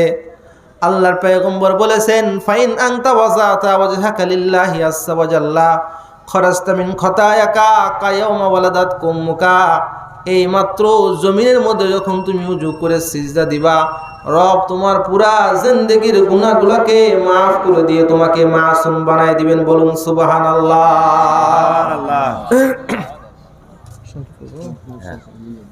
এই জন্য মুহতারাম হাজিরিন, শুধু তাই নয়, কিয়ামতের ময়দান যেদিন কায়েম হয়ে যাবে, মানুষের মাথা রাত হাত উপরে সূর্য আসবে, মগজগুলো গলে যাবে, মানুষ এত পিপাসিত হবে যেই দিন মানুষের জিহ্বাগুলা নাভির নিচে ঝুলে পড়বে। ওই কঠিন কিয়ামতের ময়দানে আরশে আজিমের ছায়া ছাড়া আর কোনো ছায়া থাকবে না। বলুন সুবহানাল্লাহ। এই আরশে আজিমের ছায়ার নিচে যারা স্থান পাবে, এদের কোনো পিপাসা লাগবে না। সূর্যের তাপের কারণে এদের মাথা কোনো ক্ষতি হবে না। আরশে আজিমের ছায়ার নিচে যারা স্থান পাবে, বিনা হিসাবে আল্লাহ তাদেরকে জান্নাত দিয়ে দিবে। বলুন সুবহানাল্লাহ। 7 শ্রেণীর ব্যক্তিকে আল্লাহ তাআলা কিয়ামতের ময়দানে বিনা হিসাবে জান্নাত দিবেন এবং আরশে আজিমের নিচে ছায়া দিবেন। এক নম্বর হচ্ছে, এক প্রকার হচ্ছে রজুলুন কলবুহু মুআল্লাকুন ফিল মাসাজিদি, যাদের অন্তরটা মসজিদের সঙ্গে ঝুলন্ত থাকে, অর্থাৎ ফজর যখন পড়েছে জোহরের অপেক্ষায় থাকবে, জোহর যখন পড়েছে আসরের অপেক্ষায় থাকবে, আসর যখন পড়েছে মাগরিবের অপেক্ষায় থাকবে, মাগরিব যখন পড়েছে এশার অপেক্ষায় থাকবে, এশা পড়েছে আবার ফজরের অপেক্ষায় থাকবে। এটাই হলো মসজিদের সঙ্গে ঝুলন্ত। আল্লাহর পয়গম্বর বলেন, এই শ্রেণীর মানুষগুলো কাল কিয়ামতের ময়দানে আরশে আজিমের নিচে ছায়া পেয়ে বিনা হিসাবে জান্নাতে চলে যাবে। বলুন সুবহানাল্লাহ। আর বলবো, এই জন্য মুসলমান শুধু তাই নয়, আল্লাহ রসুল ডাক দিয়ে বলেন, হে আমার সাহাবীরা, কাল কিয়ামতের কঠিন ময়দান যেদিন কায়েম হয়ে যাবে, আমি আমার উম্মতদেরকে চিনে চিনে টেনে টেনে বের করে জান্নাতে নিয়ে যাব। আল্লাহু আকবার বলেন। সাহাবীরা আরজ করলেন, ওগো পয়গম্বর, এত পয়গম্বর দুনিয়াতে আসছে, এত উম্মত, আপনি কেমন করে আপনার উম্মত, এতগুলো উম্মতের মধ্যে আপনার উম্মতদেরকে টেনে বের করে আনবেন, চিনবেন? আল্লাহ রসুল সাল্লাল্লাহু আলাইহি সাল্লাম সাহাবীদেরকে ডাক দিয়ে বলেন, হে সাহাবীরা, যদি তোমাদের কাছে অনেকগুলো ঘোড়া থাকে, এর মধ্যে যদি 10টা কপাল চাঁদা ঘোড়া থাকে, অনেক ঘোড়ার মধ্যে 10টা কপাল চাঁদা ঘোড়াকে খুঁজে বেরতে খুব কষ্ট হবে নাকি? সাহাবায়ে কেরাম বললেন, না পয়গম্বর, না, কোনো কষ্ট হবে না। অনেক ঘোড়া, যত ঘোড়ায় হোক, যদি কপাল চাঁদা ঘোড়া থাকে কয়েকটা, তাহলে কপাল চাঁদা ঘোড়াগুলোকে বের করতে খুব একটা বেগ পেতে হবে না, খুব একটা কষ্ট হবে না। আল্লাহ রসুল বলেন, কিয়ামতের ময়দানে আমার যারা উম্মত হবে, যারা 5 ওয়াক্ত সালাত আদায় করবে, এই উজুজি করছে, উজুর অঙ্গ প্রত্যঙ্গগুলো, নামাজের মধ্যে যে অঙ্গ প্রত্যঙ্গগুলো ব্যবহার হয়, কিয়ামতের ময়দানে এই অঙ্গগুলো দ্বারা নূর চমকাইতে থাকবে। বলুন সুবহানাল্লাহ। আর এই নূরগুলো দেখে দেখে খুঁজে খুঁজে আমি আমার উম্মতদেরকে জান্নাতে নিয়ে যাব। বলুন সুবহানাল্লাহ। এ মুসলমান, শুধু তাই নয়, কিয়ামতের ময়দানে সালাত আদায় করছে, এরপরে জাহান্নামে চলে গেছে, এরকম অনেক মানুষকে পাওয়া যাবে, নামাজি ছিল কিন্তু জাহান্নামী, জাহান্নাম ওয়াজিব হয়ে গেছে। জাহান্নামের ফেরেশতারা হাতের মধ্যে কড়া দিয়ে হ্যান্ডকাপ লাগিয়ে, গলার মধ্যে ঝিঞ্জির লাগায়, পায়ের মধ্যে বেড়ি লাগায়, টানতে টানতে জাহান্নামের দিকে নিয়ে যাবে কিয়ামতের ময়দানে সমস্ত জাহান্নামীদেরকে। কিন্তু অনেক জাহান্নামীকে দেখা যাবে যাদের হাতের মধ্যে হ্যান্ডকাপ থাকবে না, পায়ের মধ্যে বেড়ি থাকবে না, গলার মধ্যে কোনো রকমের জিঞ্জির থাকবে না। স্বাভাবিকভাবে সম্মানের সঙ্গে তাদেরকে জাহান্নামের গেটে নিয়ে যাওয়া হবে। জাহান্নামের দারোগারা ডাক দিয়ে বলবে, এটা আবার কোন ধরনের জাহান্নামী? হাতের মধ্যে হ্যান্ডকাপ নাই, পায়ের মধ্যে বেড়ি নাই, গলার মধ্যে জিঞ্জির নাই। অন্যান্য ফেরেশতারা ডাক দেবে, ফেরেশতারা ভালো করে শুনে রাখো, এ যদিও জাহান্নামী, এই হলো মুহাম্মদ সাল্লাল্লাহু আলাইহি সাল্লামের উম্মত। আল্লাহু আকবার। ফেরেশতারা ডাক দিয়ে বলবেন, হে ফেরেশতারা, এই মুহাম্মদ সাল্লাল্লাহু আলাইহি সাল্লামের উম্মত, খবরদার পুরা শরীরের মধ্যে আগুন লাগায় দিবি, খবরদার চেহারার মধ্যে আগুন লাগাইবি না, হাতের মধ্যে আগুন লাগাইবি না, পায়ের মধ্যে আগুন লাগাইবি না, পুরা বডি পুরে ছারকার করে দে, কিন্তু হাত পা মুখের মধ্যে কখনো আগুন লাগাইবি না। কারণ যে হাতটা একবার সিজদার জন্য ব্যবহার হয়েছে, যে চেহারাটা একবার রবের দরবারে সিজদা করছে, যেই পাটা একবার আল্লাহর জন্য দাঁড়াইছে, ওই পায়ের মধ্যে কিয়ামত পর্যন্ত কেন কোনদিনই জাহান্নামের আগুন জ্বলবে না। আল্লাহু আকবার। এই জন্য মুসলমান, গভীর রাত্রে রিকোয়েস্ট করে গেলাম, জীবনে যতদিন বাঁচবো কোনোদিন নামাজকে ছেড়ে দিব না। বলুন, কথা বলেন, ঠিক না ঠিক? নামাজ ছেড়ে দেবে ইনশাল্লাহ? কখনোই নামাজ ছেড়ে দিব না। আল্লাহ পাক আমাদের সকলকে নামাজের প্রতি যত্নবান হওয়ার তৌফিক দান করেন। সকলে পড়ি আমিন।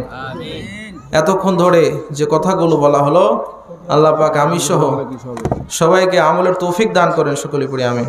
আজকের কালেকশন নগদ আজকের কালেকশন নগদ 14,548 14,548 টাকা নগদ, বাকি আর বাকি 7,000 সিমেন্ট 22 বস্তা। আলহামদুলিল্লাহ, হ্যাঁ স্টেজের আদায়। আল্লাহ পাক সকলের দানকে কবুল করেন, সকলে পড়ি আমিন। দুপুরে লাঞ্চ হলো 2,20,000। দুপুরের খাবারের সময় আদায় হয়েছে 2,20,000। যারা দান করেছি আলহামদুলিল্লাহ, এবং যারা দান করছি কিন্তু এখনো দেইনি, ওয়াদা করছি আল্লাহ তাআলা আমাদের সবাইকে দ্রুত গতিতে এই দিনই কাজে শরীক হওয়ার তৌফিক দান করেন, সকলে পড়ি আমিন। সভাপতি সাহেব কিছু বলবেন, এরপরে দোয়া হবে ইনশাল্লাহ।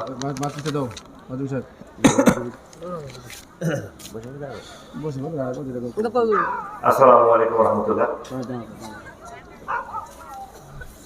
আমাদের কাজটা কি রয়েছে?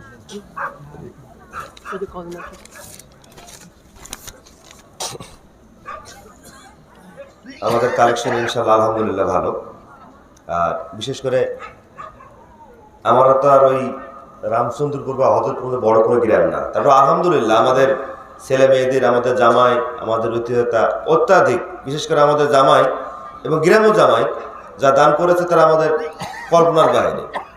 আলহামদুলিল্লাহ আমরা অনেক এ বিষয়ে খুব আনন্দিত যে আমাদের ডাকে ছেলে মেয়ে বয়স্ক থেকে শুরু করে সকলে আমাদের ডাকে সাড়া দিয়েছে।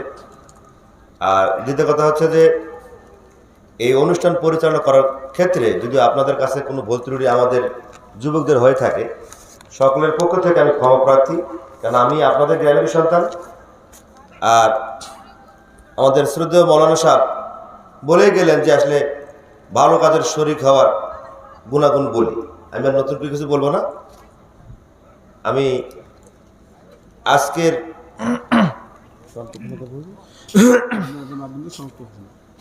এই ওয়াজ মাহফিলের মুনাজাতের মাধ্যমে সমাপ্ত ঘোষণা করতেছি। আর আপনারা সকলেই একটু সারিবদ্ধভাবে বসুন, মানে আমাদের মুনাজাতের ফাঁকে যেন আমরা তাবরটা দিতে পারি। মেয়েদের ক্ষেত্রে আমাদের ভিন্ন লোক যাবে, কিন্তু আমরা যারা আমাদের সামনে বসে আছে অনুগ্রহ করবো একটু লাইন হয়ে বসুন। আসসালামু আলাইকুম ওয়া রাহমাতুল্লাহ। আমরা সকলে সূরা ফাতিহা একবার, সূরা ইখলাস 3 বার পড়ি। বিসমিল্লাহির রহমানির রহিম, আলহামদুলিল্লাহি রাব্বিল আলামিন, আর রহমানির রহিম, মালিক ইয়াউমিদ্দিন, ইয়্যাকা না'বুদু ওয়া ইয়্যাকা নাস্তাঈন, ইহদিনাস সিরাতাল মুস্তাকিম, সিরাতাল লাযীনা আন'আমতা আলাইহিম গায়রিল মাগদুবি আলাইহিম ওয়ালাদ-দাল্লিন, আমিন। বিসমিল্লাহির রহমানির রহিম, কুল হুয়াল্লাহু আহাদ, আল্লাহুস সামাদ, লাম ইয়ালিদ ওয়া লাম ইউলাদ ওয়া লাম ইয়াকুল লাহু কুফুয়ান আহাদ। বিসমিল্লাহির রহমানির রহিম, কুল হুয়াল্লাহু আহাদ, আল্লাহুস সামাদ, লাম ইয়ালিদ ওয়া লাম ইউলাদ ওয়া লাম ইয়াকুল লাহু কুফুয়ান আহাদ। বিসমিল্লাহির রহমানির রহিম, কুল হুয়াল্লাহু আহাদ, আল্লাহুস সামাদ, লাম ইয়ালিদ ওয়া লাম ইউলাদ ওয়া লাম ইয়াকুল লাহু কুফুয়ান আহাদ। দুরূদ ইব্রাহিম পড়ি। اللهم صل على محمد وعلى آل محمد كما صليت على إبراهيم وعلى آل إبراهيم إنك حميد مجيد. اللهم بارك على محمد وعلى آل محمد كما باركت على إبراهيم وعلى آل إبراهيم إنك حميد مجيد. الحمد لله رب العالمين. الله ربنا آتنا في الدنيا حسنة وفي الآخرة حسنة وقنا عذاب النار. ورب ارحمهما كما ربيانا صغيرا. وقل رب ارحمهما كما ربيانا صغيرا. اللهم اهدنا واهد بنا. اللهم عافنا واعف عنا. اللهم كل خير لكل مسلمين ومسلمة. اللهم كن لنا واجعلنا لك. اللهم إنا نسألك الهدى والتقى والعفاف والغنى. اللهم اغفر لي جدي وهزلي. اللهم لكني حجة الإيمان عند الممات. اللهم إنا نعوذ بك من جهد البلاء ودرك الشقاء وسوء القضاء وشماتة الأعداء.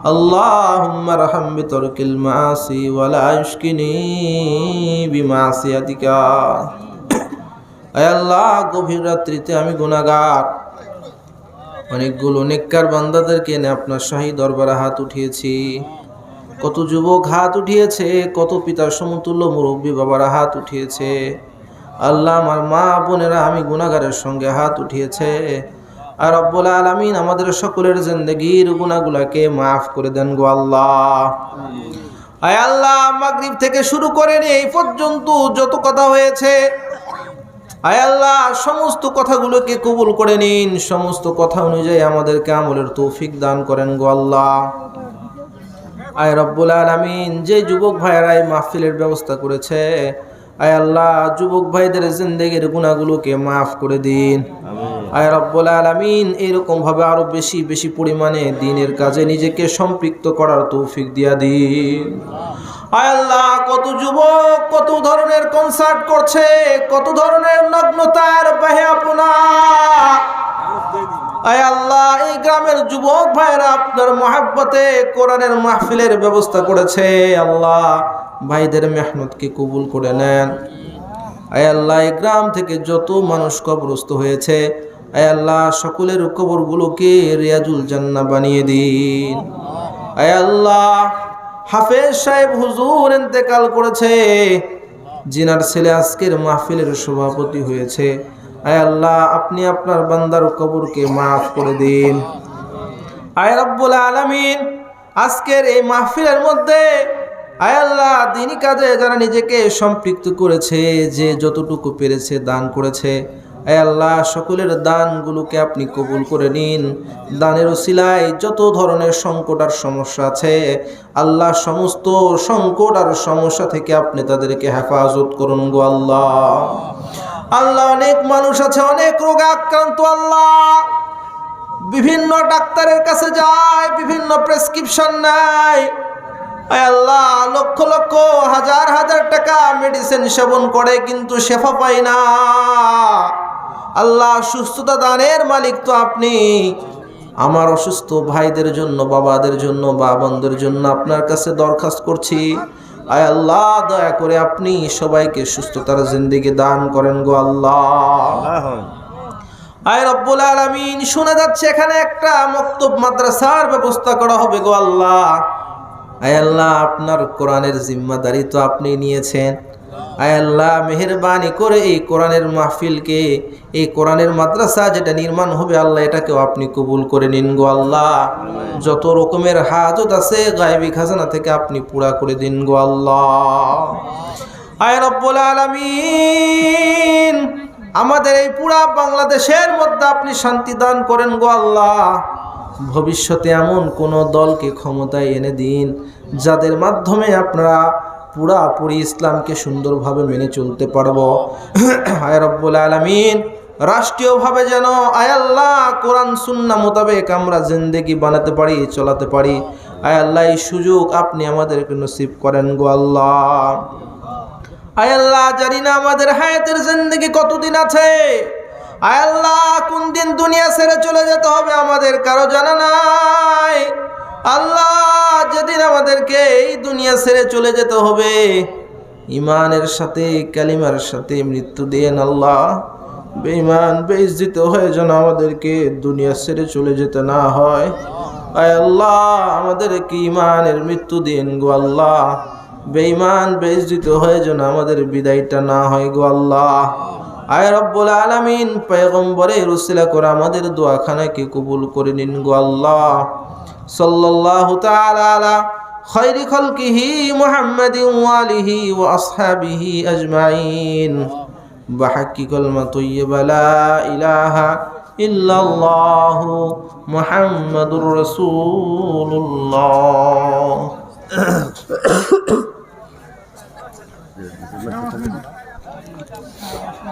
সরবুল ভাই আপনার মেয়ের ওই ল্যাটের খেয়ে